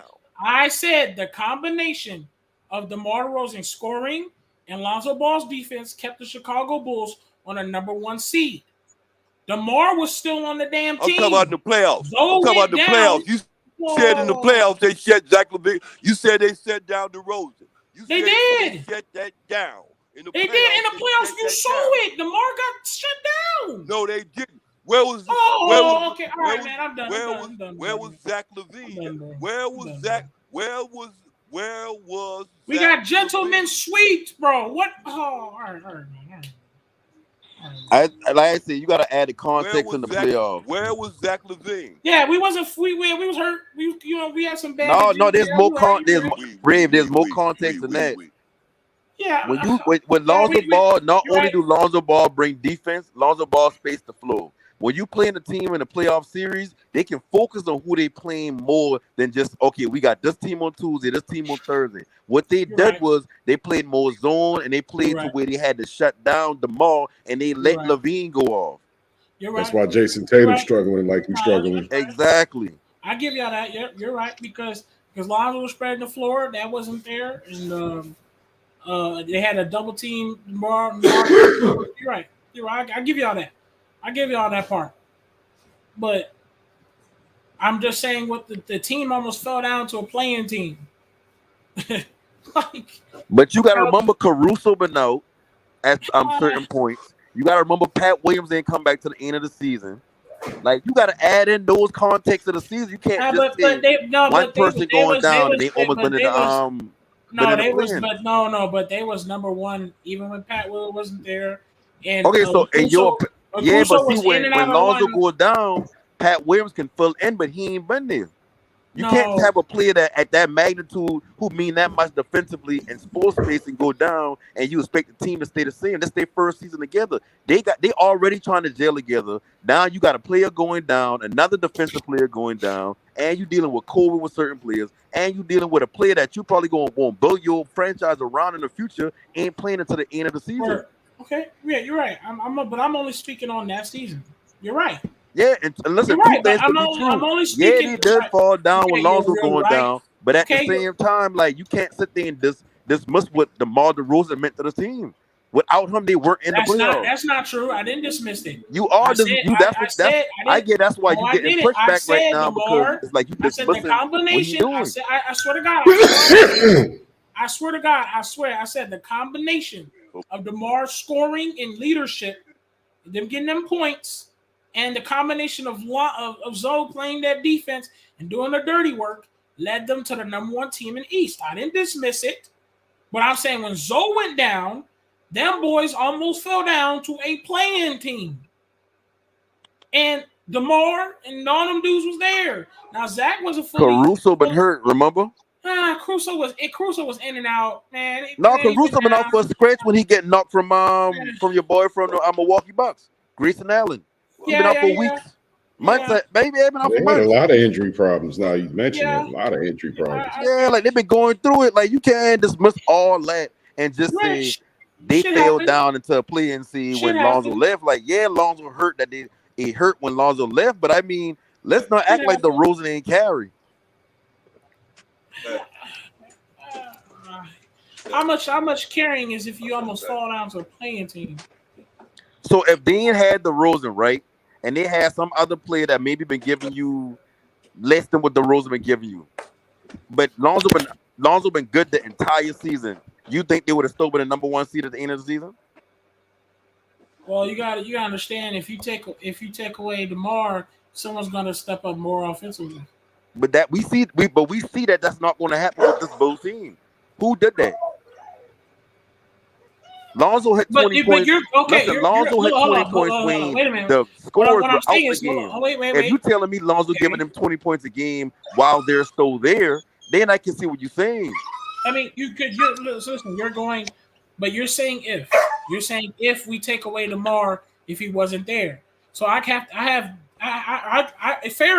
bring in my if too. That means my if is someone else would have to take an extra step scoring.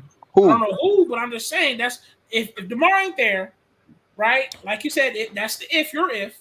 That means I have to fairly bring in my if and say, okay. So I'm asking, who is your if?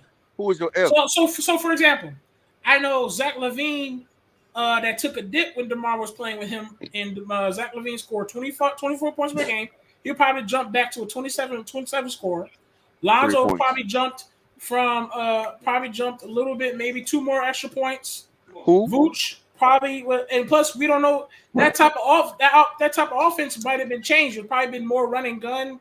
And that's where you being opinionated, but don't understand what they're trying to do. Regardless, hold on. I'm going by.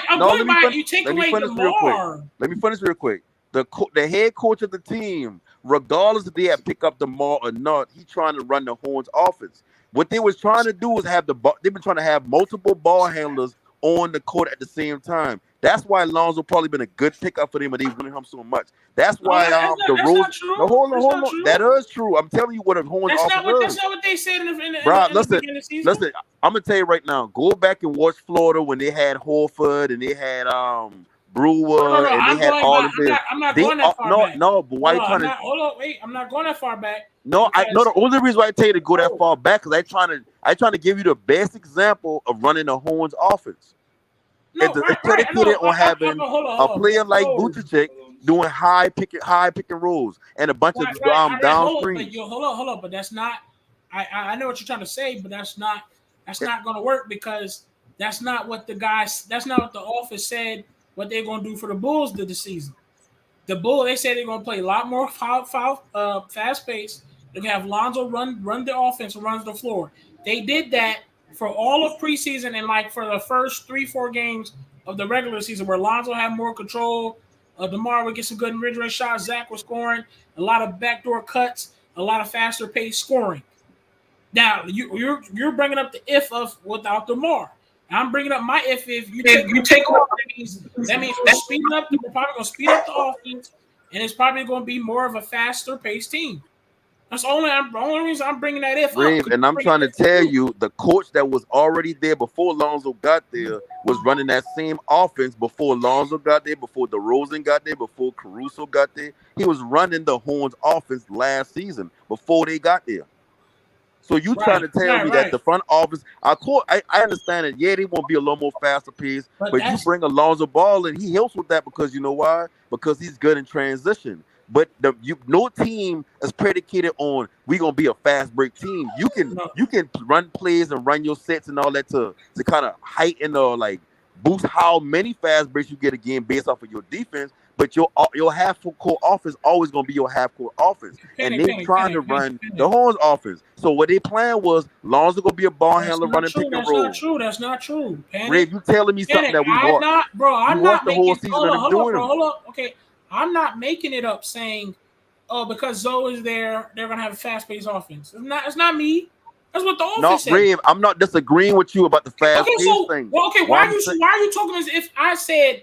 Because Zoe's here. I'm not talking as if you said nothing. I'm saying what the office told me. I understand the front office. Yeah, listen, Rev, if you just listen to what he's saying, everything you saying is correct about what the front office saying. But there's no team in the NBA that says, okay, what's our offense gonna be? Or we gonna have a fast break offense. You can't just make a team be a fast break team. You gotta play defense. You gotta run like if you want to be fast breaks, like, okay, Lonzo, you will be one of the rebounders on defensive glass, and then we're going to get our big start running, or we're going to just run sets based out of the defensive rebound. That's how you create fast break. But at a half-court offense for every team, just like the Golden State Warriors, everybody won't keep saying there's a fast-breaking team. They're not a fast-breaking team. They run a motion offense. That every team has their own identity. There's no team in the NBA that says our identity is, oh, we a fast break team. You don't get 90, 100 points off fast break in a game. There's no team that does that. So what you're saying about the offense? No, hold on. So what you're saying about the offense wanting to be a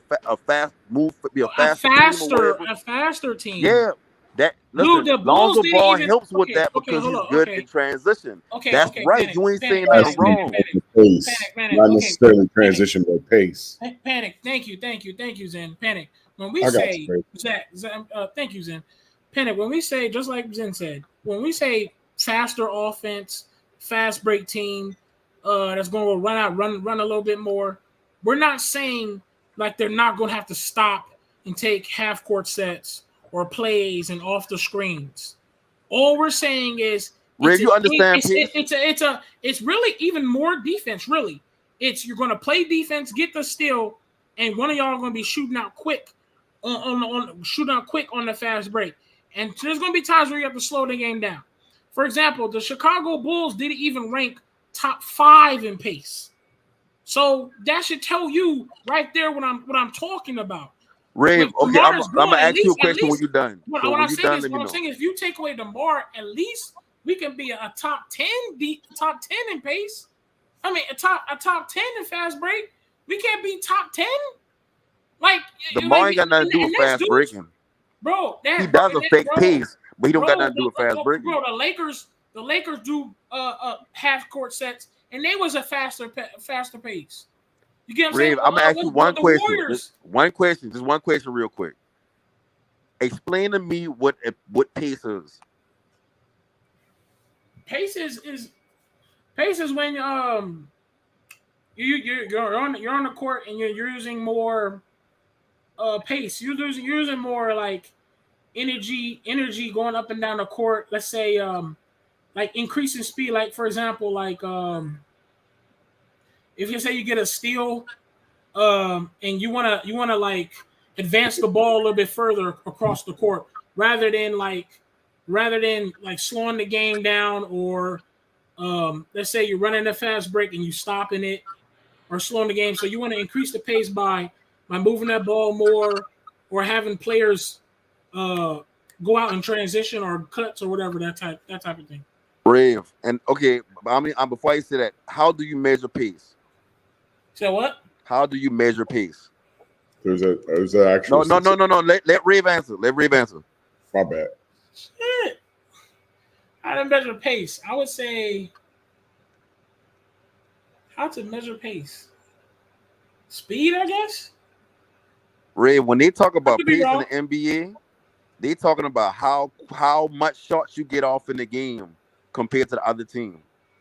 So instead of like, okay, for example, the Phoenix Suns from back in the day, the Rockets from James Harden. D'Antoni's offense. Exactly. That's pace. Right, okay. It don't got nothing to do about the energy you putting in. It don't got nothing to do about how fast you get over the court. It's about how fast you run your offense, regardless of you running sets or not. It's how fast you get your offense to get your shot off. Yep. So if I shoot, and these just regular numbers, just made up numbers. These ain't exact numbers. If I can get off 115 shots in a game compared to the league average of like maybe 80, 90, I'm probably gonna be top 5 in pace in the league. And the purpose of pace is we played a percentage game. If I shoot 200 shots at 50%, that's better than you shooting 140 shots at 60%. Guess who are the top 2 teams in terms of pace? Okay, Panic. Hold on, Ray. Let me get this out. Let me land. In the top 2 teams in the NBA playoffs in terms of pace. Guess who they are? The Celtics and the Warriors. The Celtics and the Warriors. Right. But they lead the league in pace in the playoffs, and they're the 2 teams in the finals. Is that? Damn. See that. I'm that right there. I didn't bring that up. That's credit to Zen, but that kind of helps my argument. I'm not saying you're not going to have to do half court sets, screens, plays, but you also don't have to be an old man out there. And that's what DeMar was doing for us. Hold on, Ray. Shit. Let me say something real quick. To your point, DeMar does affect pace because the type of play he is. He's an ISO player. He want to get to the spot, and he don't get to it. He does. He takes forever to take a shot. Yeah, and that do affect pace. But the point I've been trying to prove is when we talking basketball, and that's why it seems like I be trying to come at you about stuff, is because we talk basketball, and I listening to you. I know you don't understand certain things. Like that's why I asked you about. None of us are paying real experts. Like I don't like Zane. Sound like he know more about basketball than me. I can admit that. There's a lot of people that come up here that sounds like they know more basketball than me. So it ain't a shame to say you don't know or just saying you don't understand. Why? They try to show you that there's certain things people don't understand. Relax. Relax on that. Some things I gotta work on and I get better. I'm young, but don't strut that one. Relax. That's not true. We all learn, Dave. Relax. That ain't true. Relax. Nah, we ain't about to do that. Relax. You ain't about to strut that one. It's called constructive criticism, brother. I ain't trying to play you. I ain't trying to call you up the spot. I just saying sometimes when people say things, I know when somebody just talking. I'm not letting you strut. I'm not letting you strut that one because there's a lot of shit you said that was hella wrong and nobody agreed. So I'm not gonna. That's saying time to come at my flaws. I'm not letting you strut that one. What I'm saying is right now we talking about pace. We talking about this subject. You don't understand. Okay, you got me on that. But ain't about getting somebody. That's why I be trying to break down to you sometimes. Ain't about getting somebody. It's about learning. Like I learned sometime on this broadcast. Like I didn't know too much about the Celtics. At some point when I hear Zane talk about the Celtics, it makes a lot of sense what I watching on. Bro, but I learned too. But your argument was always it's like literally against the fact that I'm just proving my point by if you take away DeMar, everything just increases. and whether in his pace, speed, transition offense. And that's why I said, damn, it's Thunder in Georgia. That's why I said that if DeMar goes, dudes step up in the offense. Zach gets more shots. Guys like Lonzo increasing points when Zach and DeMar was on the bench. Lonzo had to take the more of a scoring role. So I'm saying we can learn and figure out something if DeMar leaves. And if DeMar leaves, it's not hurting in much of anything, but only because it's not like Chicago's gonna cry about it. This is DeMar's first year. We can get very good return for him because he played an outstanding year. We already shows he's not good for the future because it's not going to work in the playoffs, bro. His style's not going to work in the playoffs. Check it out. I was wrong. They had him ranked. They had him listed by position rank instead of actual pace. But you will be pleased to know that the Chicago Bulls were third in terms of pace in the playoffs, only beat by the Grizzlies and only beat by the Timberwolves. They were third. I was talking about regular season, but go all right. Okay, this is playoffs. I guess they play good in the pace. Now the Warriors are fifth, and the Celtics are seventh. So the Bulls played faster than the Warriors and the Celtics in the playoffs, though, right? That's in the playoffs. Yeah. Okay, that's the playoffs. Okay. So fast isn't everything, obviously, but just to give you an idea where they are with pace. So they're not bad in terms of pace at all. Third in terms of pace. Regular season? Where was we at? I'm just looking at playoffs. I'll take a look at regular season, but yeah, that's the more I was talking about when it comes to pace. That season. Continue on. I'll look for the regular season joint. Because I mean, we wasn't even like top 5 in okay. Shit. Like, Here we go. Okay, I got the regular season up. In terms of pace for the regular season, Chicago Bulls were middle of the pack. They were 14th ranked. 14th. Golden State right behind them at 15. Boston at 24. Okay.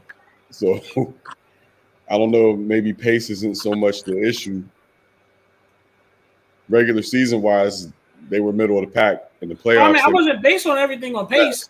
It was just I wasn't based on everything on pace. I was just talking about how we can work things out if DeMar goes. I believe he's probably slowing the team down offensively just a little bit, but at the same time, he's a scorer, so it's hard to say that. You know what I mean? He's a scorer. Yeah, if he been slowing everything down and he wasn't efficient, it'll be an issue for me. But if you slowing everything down, but you being efficient with you slowing them down, like that's kind of like the reason why like pace been something that like analysts come in and try to change teams about or whatever. Because you look at it like, well, I got all these athletes on the floor. I got all these like James Harden. Like if you put him in the regular offense, and say, okay, you're gonna be the 2 guard, he might not have the same production. Because now he's trying to get to a spot on the floor. When his game was, I won't pull up, I won't dance, I won't get to the bucket, I won't do this. Like you can't like paces for like teams that be just hooping. Like you got a bunch of players that rangy, athletic. They got the energy to get up and down the floor, offensive, defense, or whatever like that. Like, I mean, that's kind of what pace for. You kind of get up quick shots. Like Lonzo Ball, like, don't get me wrong, Lonzo Ball is perfect for pace. Even when he been with LA, like they've been top, like I don't see them in top 5. I can't remember what they've been, but I know they've been like high in the league in pace. They so are. Perfect for They're top 5. Offense. They're top 5. Like he's perfect for that type of offense. What was that, bro? No, I say he's perfect for that type of offense. I ain't saying like, like DeRozan need to be traded because of that. Like if you slowing down the offense, but you being efficient with it, I mean, how can you argue with that? And I get what you're saying, Rave, about like you only talking about as far as like for the future. Like that's cool, but like you know what the future gonna look like if you trade a 35-year-old DeMar DeRozan with that contract with 2 years left on him. You're not getting the type of player or the type of players that are going to make up the same production. And even more so, if you trade DeMar DeRozan, right, and you get like Larry Shamet and you get like another player, those players are not 80 players. To use Zane example, those are not 80 players. Those are like 50. And now you got another roster spot you got to create for because you don't trade for a team. I mean, you don't trade for multiple players. You're not going to get the same production back. And Okay, well, Levine is not a player that can carry a team to the playoffs. Okay, we don't need that same production. That's where we always butt heads. Yeah, I get it. DeMar did his thing, but we can live without those points. And I'm You telling you can why. live without 27 again. We can't. No, bro, because you can do stuff. You can do stuff to cover that up, because you got to understand that Zach takes an extra leap in scoring. Okay, that helps a lot. What's his 3 name? points. Okay, Vucevic. He takes a leap in points as well too. How? He does, because Vucevic. His position even. Because remember, okay, Vucevic. Okay, if we're back in Orlando, right? Vucevic was on a bad team. Right. But when he took the role of scoring more, he could give you more than what he gave us this season. Okay, so he can give us about 4 or 5 extra points. Then we don't know what we're gonna get for DeMar. Let's say we get a guy that can score at least. Ray, we watched Vucevic all season, right? He been getting as many shots as DeRozan and Levine. He just been missing. So when you saying he gonna give us 5 more points, that's based off of you assume he's going to do that because of DeRozan not being there. But his position and his scoring wasn't that. Like DeRozan ain't got nothing to do with the center position scoring. He just been missing shots. He was missing shots. I'm just saying, okay. I agree with you. It's like this. It's like this. It's like this. You're missing a player and you know he's not here, but you're good. You just take the responsibility to do more. So that's what I'm saying with DeMar. Let's say he does leave. I'm sure the Bulls is going to get a guy that can at least get some points in that area or that spot or whatever. Hopefully he can play better defense DeMar. Now we got Zach is going to increase, and he's going to take the role like, okay, hold up. I got to be more efficient and score more points. So Zach's going to start scoring a little bit more points. Hopefully Vucevic, if he makes his shots, he's going to be scoring more points. Damn it, shit. Lonzo might take extra step in points. Like, these guys, they're not going to sit here and be like, okay, DeMar's gone, but we're going to give you the same amount of points as we did last year. You get what I'm saying? These dudes are going to step up a little bit more because that same 27 that's gone is not there no more. But you do understand there's a thing of like with Steph Curry, right? Steph Curry don't have to give you 30 points in a game to be effective in the game because he just create that much space, just him being him. So with DeRozan being that type of scorer, you don't think that's going to affect Levine when they know, okay, well, we ain't got to worry about a 27-point per game score and a 24-point per game score. We just got to worry about one 27-point per game score. You don't think that's going to affect the team then? See, for example, like, okay, because, for example, like, look at the Chicago's bench. Who was, like, you said it yourself. Who on the bench is really, like, doing their thing? You know what I'm saying? It's not much. So that's another thing.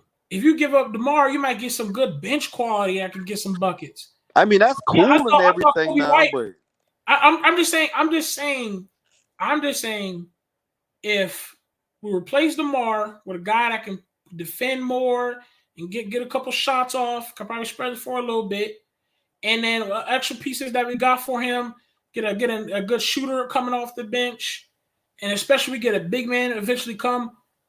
We're not going to really miss that much of DeMar as you probably think we is. But you talking about making a bunch of different upgrades. We just talking about just getting rid of DeMar. Getting DeMar, you can get quality. You get quality bench players now that can shoot. Yeah, you don't get good rotational players, but I mean, this team ain't a team that like if Vooch last year, Vooch had given me like 21 a game, and then his normal rebounds and assists or whatever like that. I would be kind of like not dead on, but I'll be kind of closer to what you're saying about DeRozan and just trading him for certain pieces. But we talking about Vooch who been inconsistent, who been giving you 14, 15 a game. We talking about Levine who ain't as efficient as DeRozan. We talking about Lonzo Ball who, regardless of how you feel, he can't stay on the floor. We talking about Caruso who can play defense, but at the end of the day, like he's not a consistent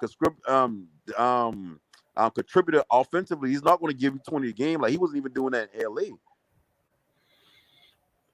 Yeah, I hear so you. That's a lot to make up 20. Like that sounds good to get yourself there, but that's 27 a game. and the But efficiency is 27 a game. just like I said, but you're saying for DeMar is what I said. You can make an outstanding argument why DeMar is what to keep, and like you just said, it was all facts for why you keep DeMar. But also, you can think of so many facts of why you don't need to continue with him anyways. You know, I feel like maybe getting rid of DeMar Zach might like that shit instead. DeMar, he's getting older. You know, future wise, he's not. To me, I feel like he's not a great choice future wise. And unless y'all just want to retire DeMar DeRozan as a Chicago Bull, But let me make this point right here. And I agree with you in theory. Whatever you're saying about the future, that's not my pushback. My pushback coming from, I don't know if you hear how you sound, but you kind of sound like you dismissing everything DeRozan bring to the table or brought to the table. That might not be your goal of what you're doing, but that's kind of what you're doing right now. Yeah, okay, I can get how you feel that way, but I mean, I understand. Like I said, the man was MVP. He played outstanding season. That means he's gonna be high value. I'm just looking at we have to start thinking future because Zach is under contract where he can get the max contract and stay with us, or he can leave. And if Zach LaVine, since Zach LaVine is doing this contract right, that means we have to start thinking about the future. What's better for the future? Keeping Zach and get rid of DeMar, or get rid of Zach and keeping DeMar. And for me, is that the decision? DeMar is a 35-year-old guy. He's about to be 35 years old. I mean, and we saw him in the playoffs. That's why I'm gonna ask you to pause. You got to give it up to the fact that he kept facing LeBron James for 10 years. Facts. Oh, I mean, yeah, that's his career. Come on now, we ain't gonna talk about nobody's career. Yeah, listen. Hold on. We ain't gonna talk about that's career. Okay, we ain't talking nobody's career. Okay, if we was talking about career, I talk shit about LeBron all the time. I'm not gonna take away his career. I'm just saying you can't to say me, he is the top 3 greatest players of all time. You can't say we ain't talking about careers, man. We ain't talking about careers. Come on, we're not. No, but Rib, that's a good point because that's everybody bases playoff success this year based off of his past with Toronto. That every time like the whole season, and Rib, you notice because you will hear the whole thing. The whole year, if anybody doesn't have pushback about DeRozan in the playoffs, they been keep saying, "Oh, he do this every year in the playoffs. He not up every year in the playoffs. This, that, and the third." They've been saying that. So what Zane said that's relevant for this playoff, because that's exactly why a lot of people are saying, "Oh, look, he gets shut down. He always do this," instead of looking at the context of the Muslim players, the context of the actual playoffs, where they can focus on one team for about a week. Like, so that is a need. That's a needed point, basically what I'm trying to say. LeBron was a problem for the Eastern Conference for 10 years. Man, fellas, I'm gonna say this because if it for LeBron, Toronto probably would have had a chip. Look, man, y'all give strong points to this DeMar shit, and what you're saying is facts. I think honestly, me and Panic. I think tonight we didn't really have too much agreements because you're saying facts. I understand. It's just I'm gonna just say this about DeMar. I get it all, but how many seasons y'all gonna realize, man, we can't continue with DeMar, bro. And I promise you, if we keep DeMar this season, just watch. DeMar, he's gonna be an issue when it comes to the playoffs, yo. He's gonna be an issue. I'm sorry.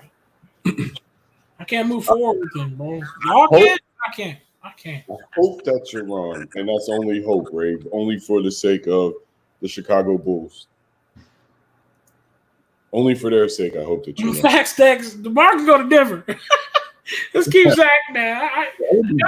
I get it, but I'm going. Ooh, that would be dope. I'd rather keep Zach.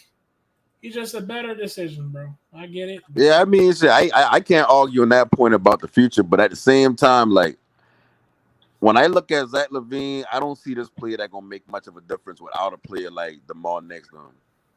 I don't see him as the same. Don't get me wrong, like he big time, but you just can't tell me you've been in the league this long, you being talked about like this, and you ain't never done nothing. Like you ain't never made it to the playoffs. So when you get in the playoffs, like matter of fact, when they first get Lonzo and it's getting their team together. When I look at the Bulls, I said, "Oh, the Bulls gonna be straight," but I don't think they really gonna do nothing. But they're gonna be a team to look at because they got Lonzo now or whatever like that. When they get the Rose, I be like, "Boy, I ain't know, boy. The Bulls might be top 5 seed the whole season. I've been saying they're gonna be a 5th seed, 4 or 5 seed the whole season. I've been saying that, and that because DeRozan, like I don't have no faith in the Bulls without DeRozan. So if you saying they're gonna have to get another player or get other players, that's cool, but I mean, you got to tell me these players before I even can agree with what you're saying. Rosen from. That's more of a reason why. I mean, the offseason ain't fully here. Would you take? We have to see. We have to see because if DeMar does leave, we have to find out what Chicago gonna do, what to replace him. I can only talk about what I feel like they should do. But they ain't getting rid of DeMar this season, right here. That's why. For example, that's kind of the reason why I can't really answer when you say, "Okay, I get DeMar, so how you gonna replace those points?" I'm like, well, shit. I mean, I don't know what the Bulls are gonna add, but I can say is we're going to be all right, just considering the fact that if we do get rid of DeMar, we do get some type of asset, maybe a good bench player that can get some shots up. Also, we know that Zach might have to take a little extra extension on the points. Maybe Zoe might take an extra step on the points. Whoever I goes, because I can only speak on ifs because I can't predict the future. Because maybe the Bulls might get rid of Zach. Now I gotta go. Okay, well, shit. If we're keeping DeMar, now I gotta like, okay, well, what are we gonna get for Zach? You know, how are we gonna move on the situation? So that's why you try to ask me what we're gonna do to replace DeMar. I can't fully answer, but only way I can answer is by saying that we're gonna be okay because I already know that the Bulls gonna find a way to get a guy that can get some scoring a little bit there, do a little something, hopefully play a little bit better defense than what DeMar did. And we're going to be okay because we still have a solid foundation in having either Zach, Zoe, Vucevic, and whatever we do with the bench players, so, you know what I'm saying? So we still have a solid foundation even if we do get rid of DeMar. That's my real argument right there. Is Zach LaVine happy? Is the question. That's a big question. Like I said, his name keeps popping up here in Portland. Mm-hmm. And see the thing about Zach, like I keep hearing like Zach ain't about to leave all that money. Like I personally don't believe Zach going away, but I keep hearing the narrative that he ain't gonna leave all that money. But you gotta remember, like that's the NBA. He ain't getting that money regardless. Like if he don't, he gonna get that signing trade. Like if he want to go to another team, the Bulls ain't got no choice but to treat him to his desired team, or they gonna have to sign a disgruntled player who can probably hold up the rest of the season. Or you see what I'm saying? Like you don't want that on your roster. So at the end of the day, the money ain't the issue of him leaving. Like if he want to leave, he can leave and still get that money. It all gonna come down to like, do he want to stay in Chicago? As a Chicago, like think about it. Like I always say this about like LaMelo too. Like these boys from the West Coast. I mean, have you ever been on the West Coast and then go to somewhere like Chicago, New York? Like I know people in New York don't feel like it's cold out there, but me being from the South and people being from the West Coast, like LA and all that, like that shit cold as hell. In fact, I live in Portland and I don't go home. DeMar just does not match the timeline. Big fact. Hey, he ain't lying. I live in Portland and I do not go to Western Pennsylvania in the winter, bro. You right about that shit? Pennsylvania. Nope. It's cold right there. Pennsylvania. Born and raised. Don't go to no Kansas City either. It's cold up there too. Cold as a witch's tit in a brass bra. I think that's what Kansas City, boy, it be snowing. Yeah. Like a bitch. Maine too. I just feel bad for the North, nigga. Them boys be cold. What's the latest coaching news? We get anything else out of Charlotte today? No, I need to go look. I ain't got time. that type of information yet. I need to go look it up. I thought you had G14 classification, Ray. What happened? I Beyond these things. haven't been too much in my studies today. Not today. You're supposed to be on these things, man. We're relying on you. I'm dead. I haven't done too much duties today. No. Salute, my brother. Other than that press conference with Darwin, that was about it. I was like, yeah. How you feel about tomorrow's game? So what? How you feel about tomorrow's game?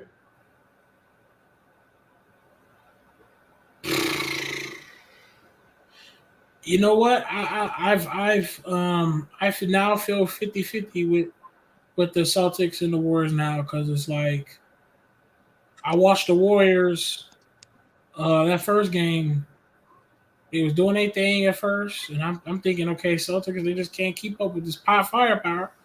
And then the Celtics just go out there, and the Warriors just let that just slip by past them. The Celtics did their thing, and then the next game, Warriors want to dominate all of a sudden. And then it's just like, I'm coming to find out what I'm watching. I'm watching it's a 50-50 thing for me now. Yep. It's not what people say. I want to answer that question too, so make it fast. Sure, I hear you. But no, I don't think what people say is home Warriors in 5. That's not gonna happen. Celtics in 6. That's not gonna happen. But it's about to be a full-on 7-game series, man. All right. I'm hopeful for 6. Okay, good. Hey. Get him, Vern. Hey, Zim Master. I have Get him, to say, Vern. Zim Master, you was right. Like Zim Master, like I told you before, I try to listen to everything you say. You know, I agree with almost 80% or maybe 90% of what you be saying out your mouth. I didn't agree with you about Boston when you had first said it, because I didn't see it happen. I saw it happen against Miami. I saw it happen against Milwaukee. I see it happening right now against Golden State. Look here, when it's all said and done, the last one gonna laugh is gonna be the last game. I don't care if it's 6 or 7. Boston gonna win that game. That's my idea. And you was right. Boston on a mission, right? And Boston got it real good. And one thing that Boston did that made sense, Zim Master and the rest of these coaches better listen and take notice, because of that we had already made mention about Steve Kerr. Not Steve Kerr. I take that back. The other one that's out there in Brooklyn. He made mention about him and how he was inducted into that job and that situation when he wasn't ready for it, when there was other coaches out there that are ready for it. But listen, there's coaches out there that's ready for it. It shows up, especially in the playoffs. I don't even think it's players individually. I think it's the coaching that win the games. Back to you, Zen Master. Yeah, I think Boston's on a mission. I think Boston's going to take it, Zen Master. Back to you. At this level, coaching is really, really important. The only other thing that is going to differentiate these teams, to me, is health. And this is where, you're missing Robert Williams at full strength. I don't know who the Warriors may be missing at full strength, but my prediction for tomorrow is that we're going to see Marcus Smart rebound in a big way. He's due for a game. I think Tatum and Brown will probably go about 24, 25 apiece. And you'll see Al Horford bounce back as well. But the Celtics they'll definitely win tomorrow night. It's home, bouncing off of a loss. They haven't lost 2 games in a row in these playoffs. So I don't think that changes tomorrow. But if Steph goes in there and acts a fucking fool and they get him tomorrow night, I'm worried. What's Goody Flight Sports? What's happening, Quiz? I wouldn't be. Chilling, man. Now you guys finally talking around here. My man. What's up, Quiz? What's up, baby boy? I'm chilling, man. Had to pop in on a late night tip, pop in for a couple of seconds before we hit this game 3 on Wednesday, which I'm excited to see. Some of my most favored, respected opinions of brothers up on here, but My finals prediction hasn't changed. Actually, I still got the Warriors in 6. I definitely have agreed with Zen Master to the extent that the Celtics are definitely a much better team than I thought coming into this playoffs. They've shown tremendous resilience. I also agree with you, Vern, on coaching, but this is something I've said through the season also. When somebody told me that coaching wasn't important on this channel, which I found laughable, especially playoff time. My thing is there are some differences between these two teams, of course, and I think that the Celtics have played tremendous basketball, especially in the second half of the season. In fact, I even was very impressed the second that they had Derek White. I knew that he was making a difference, and I still feel as though Derek White is a difference maker. But I think that some of the bigger things are we have to see how this series plays out. Because the Warriors are. This is a very seasoned core group of guys over there. And just like Zen was talking about, and I talk about this also, I mean, Steph Curry is a different type of player. He is a different type of player. Steph Curry gets the motor cranking on those Warriors, and they have a different kind of confidence level. I don't think that their confidence has been shaken. That first game, remember, Zen, I was actually very, very, very impressed. I thought that was the best game I saw the Celtics play all playoffs so far. That game where they walked the Warriors down at the end of that ball game. Yeah, because Steph came out once blazing in the first. Right, and remember that I'm a person who believes, Rave has heard me say this many times, I believe that the Warriors have a tendency of beating themselves. And that was a perfect example of them doing that, because they can do that. The Warriors are not unbeatable, but I think that the Warriors have the savvy, and I'm interested in seeing this.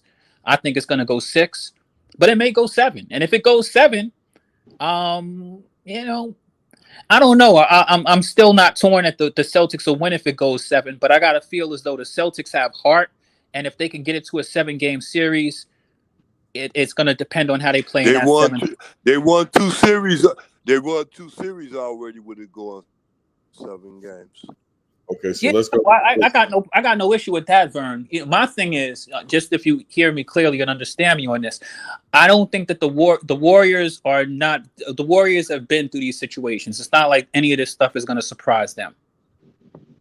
All right, let's go around the horn real quick, starting with Rave. Rave, what's your 2 keys to victory for the Warriors and your 2 keys to victory for the Celtics? Good question. Rave, you there? Unmute your mic, Rave. No. Vern, you want to take it? Time. You want to take it, Vern? I'll take it. And it goes right back to yes, of course I will, young man. Of course I'll take it, Zen Master. Thank you for asking. And I'll go right back to what I was finna say at first before you asked that question. It goes right back to this here.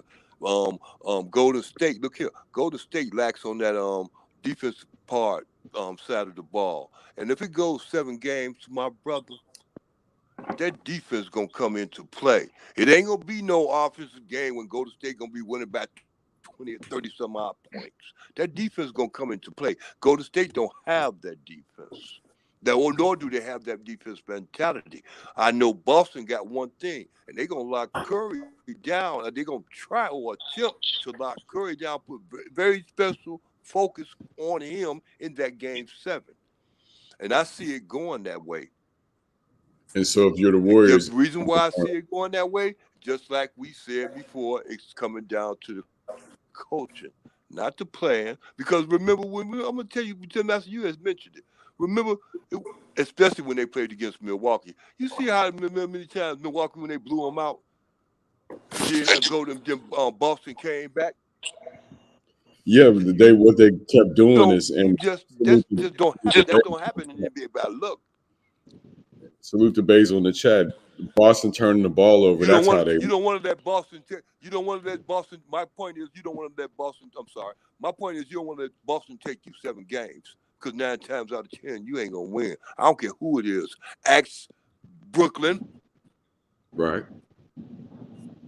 What are you saying is key for the Warriors for them to Ask win Miami. tonight. What's that? Ask Miami.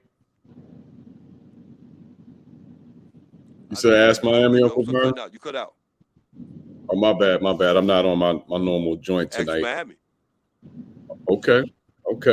Well, Quiz, what would you say are 2 keys for the Warriors for tomorrow night and 2 keys for Boston tomorrow night?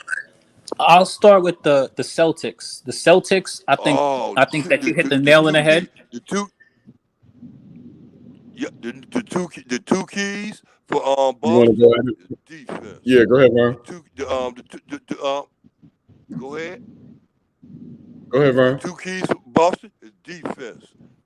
The 2 keys for Boston is defense, and paying attention to what your coach is telling you. That's all they need Defense to do. 9 times out of 10, they're gonna win that game. Okay. How about for the Warriors, Uncle Vern? How about for the Warriors? Okay, what about what Warriors? For the Warriors, to win that game is to stay focused, and continue to do what got them to win that game, the last game. That's what they have to do. Stay focused and continue to do what it got them to win the last game. Because if they can do that, then Boston can't advance back like chess. They can't match what it is they're doing, and they can and go to state can keep doing that until Boston make a change. They have to make a change. Boston been known for making changes. Go ahead. You did, Vern. Quiz. Good, man. These are great questions, then. For me, the key to success for the Celtics, first off, you're playing at home, so you need good play out of your supporting cast. I think that's important if the Celtics want to have a chance of winning this game and the series in general. Number 2, for the Celtics, and I think the biggest key to their success, because you can go and take a look all through the playoffs and take a look at the games that they lose, their turnover situation. Their turnover situation is out of control in these losses that they have. Yeah, it dictates whether they win or they lose, pretty much. Now, there's reasons for that also. So when I look at the keys to success for the Warriors, now let's go back. We spoke about that first game. I was questioning the Warriors' attention to detail defensively. Yeah. Game 2, they answered and they showed me what I needed to see from them. The Warriors have to play defense, and they've shown me that they can. Another thing with the Warriors is that, having Gary Payton II available does also make a big difference. Andrew Wiggins playing the way he played made a big difference. I think the defense is really the biggest key to success for the Warriors in game 3, because they're, let's be real. Jason Tatum he's like the stock market. He kind of goes up and down. But realistically, the Celtics have a big advantage rebounding wise. And we spoke about this also, Zen, that Robert Williams, he's another stock market kind of player. You know what I mean? Like, he has, if he could just be consistently good every game, you know what I mean? Like, it'd be easy for me to see the Celtics winning the series, but he really just doesn't do that. And it may have something to do with him being injured, but it's not just that. Even when a dude is healthy, he's like that. So I'm just not sold that they can get a consistent performance out of Rob Williams. Doesn't mean that the Celtics can't win, but the keys to victory for the Warriors are just going to be basically attention to details defensively, and then their offense showing up to support. For the Warriors, I think that Klay can play much better than he's played so far. Yeah. I think it's only a matter of time before, Jordan Poole's been playing phenomenal second half of the NBA season basketball, even though I do think that the Celtics can kind of do some things. But I think if that supporting cast comes through, and the thing with the Warriors that's a little bit different is because I just feel as though they're players that just expecting that Marcus Smart is going to shut Steph. I mean, everybody tries. They've been trying to shut Steph Curry down, and sometimes, it can be effective when he's shooting himself out of the game. But it's just kind of a hard task because that guy. You don't ever really get him 1-on-1. They always pin you down anyway, so you never get him 1-on-1. he's just a difficult dude, especially when he's attacking the rim. And that's what I think that the Warriors have made a great improvement with this particular team. Like they have a couple of dudes who can really attack the rim. So I'm not saying that the Warriors will blow these dudes out, but I definitely think that the Celtics need to, like we know, they can't turn the ball over. Like y'all can't make these careless turnovers. Y'all aren't going to beat them turning the ball over. That's the biggest thing. And I'll take my lead from there. Turnovers are what killed Boston in every game that they've lost in these playoffs. And that's the only thing that beats them. If they don't turn the ball over ridiculously, keep it under 10, keep it under 12, they'll be fine. The other thing is with Tatum being consistent. So I'm going to ask Jason Tatum to be consistent for 4 quarters tomorrow night. And I'm going to ask him the whole team not to turn the ball over, because I know the defense is going to show up. And if they don't turn the ball over, the rest will take care of itself. For the Warriors, they got to get Klay going. So I would look to get Klay going early, because if you're going to win game 3 in Boston, you need him and you need Jordan Poole. Jordan Poole got himself going last game. Get Klay involved early. Clean game by Draymond, because otherwise he's going to get thrown out. Draymond is interesting at he walks that tight wire rope. he walks it. I don't know how he be staying in some of these games. Well, he's going to get enough points to get an ejection if they don't just outright give him 2 techs in a game. He's going to eventually get enough points to get an ejection. He's going to cost him. He's not close to the ejection point yet, is he? No, but they're getting ready to start pushing the line tomorrow. I heard Marcus Smart talking about how they'll respond to the physicality. He's like, yeah, we'll meet fire with fire. So tomorrow night's going to be, I would expect a real physical game. I would leave Robert Williams on the bench tomorrow night because he's not healthy, and I would play Grant Williams in his place and move Al Horford to the 5. This is a chess match, to be honest with you, Zen. It's a real chess match at this point. Some of this stuff sounds good. It's going to have to be settled on the court, though, because to be quite honest with you, with the Warriors attacking the rim, then you're going to get fouls. You're going to run up some tallies of fouls. I definitely expect it to be physical. You know that Draymond is an antagonist. Mm-hmm. And I promise you, to me, it's Marcus Smart or Robert or Grant Williams probably going to have a harder time staying in the game than Draymond. Draymond is a professional at toting that damn line. I mean, it's not like he hasn't been thrown out before in the playoffs, but the league has had enough of Draymond's antics at this point. And from the players' perspective, they've really had enough of it. And if you listen to the media after this last game, though, everybody was like, "Yeah, why is he allowed to get 7 techs? If this was anybody else, he would have been thrown out." You've never heard that kind of talk in the media before. And the media, I agree with all of it. The media tends to lead the referees. It tends to lead the league in certain things. So this is the power of the media. And with them, I think this is probably Ime. I know he was working the refs all game. I saw that. I know he was. But if you're the Celtics, you make the media talk about what you want them to talk about. And in this case, it's Draymond's acting wild. So next game, you need to police him up. Yeah, and the thing about it to me, Zen, is just to be objective here, because Draymond isn't one of my favorite players by a long shot, especially the way that he plays defensively. But he's a lot better than, a dude like Pat Beverly, for example. Like Draymond knows how to go to line. Like, for example, that play he was on the ground with Jaylen Brown. Yeah. You got your legs on a dude. All right, that's not a foul per se. They didn't get up and fight. It's a foul when you intentionally jump into someone and turn your back and land on them. It's a he tackled him. That was the tech to me. That tackle was tacky too. I agree with that. That was intentional, and it wasn't a basketball play to jump on the guy, and they called that a common foul. Fuck out of here. Yeah, I was surprised that was an automatic tech with that tackle. I agree with that tackle play. The Jaylen Brown play, that was him doing a regular Draymond thing, going to the edge and pulling back. You know what I mean? Or when he lifted his arms, get your hands off of me with Jason Tatum, and then drew Jason Tatum into getting that damn crappy foul.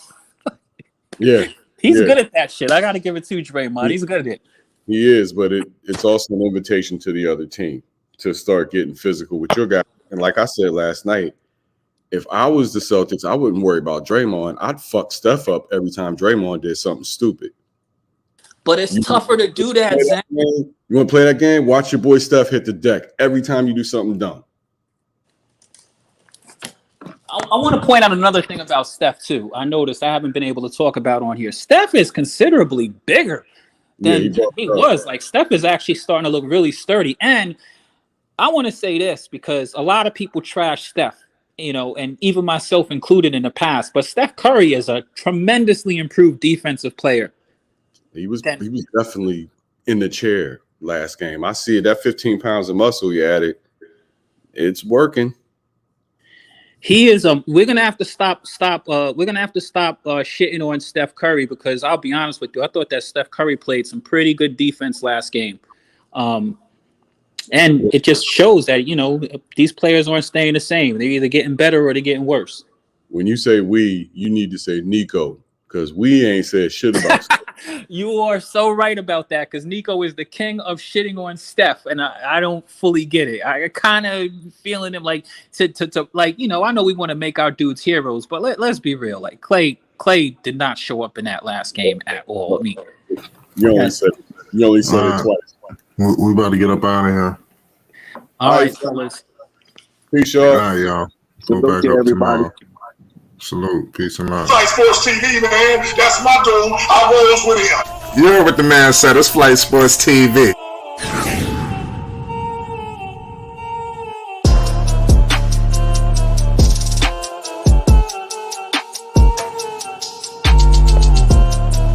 All right, Bob.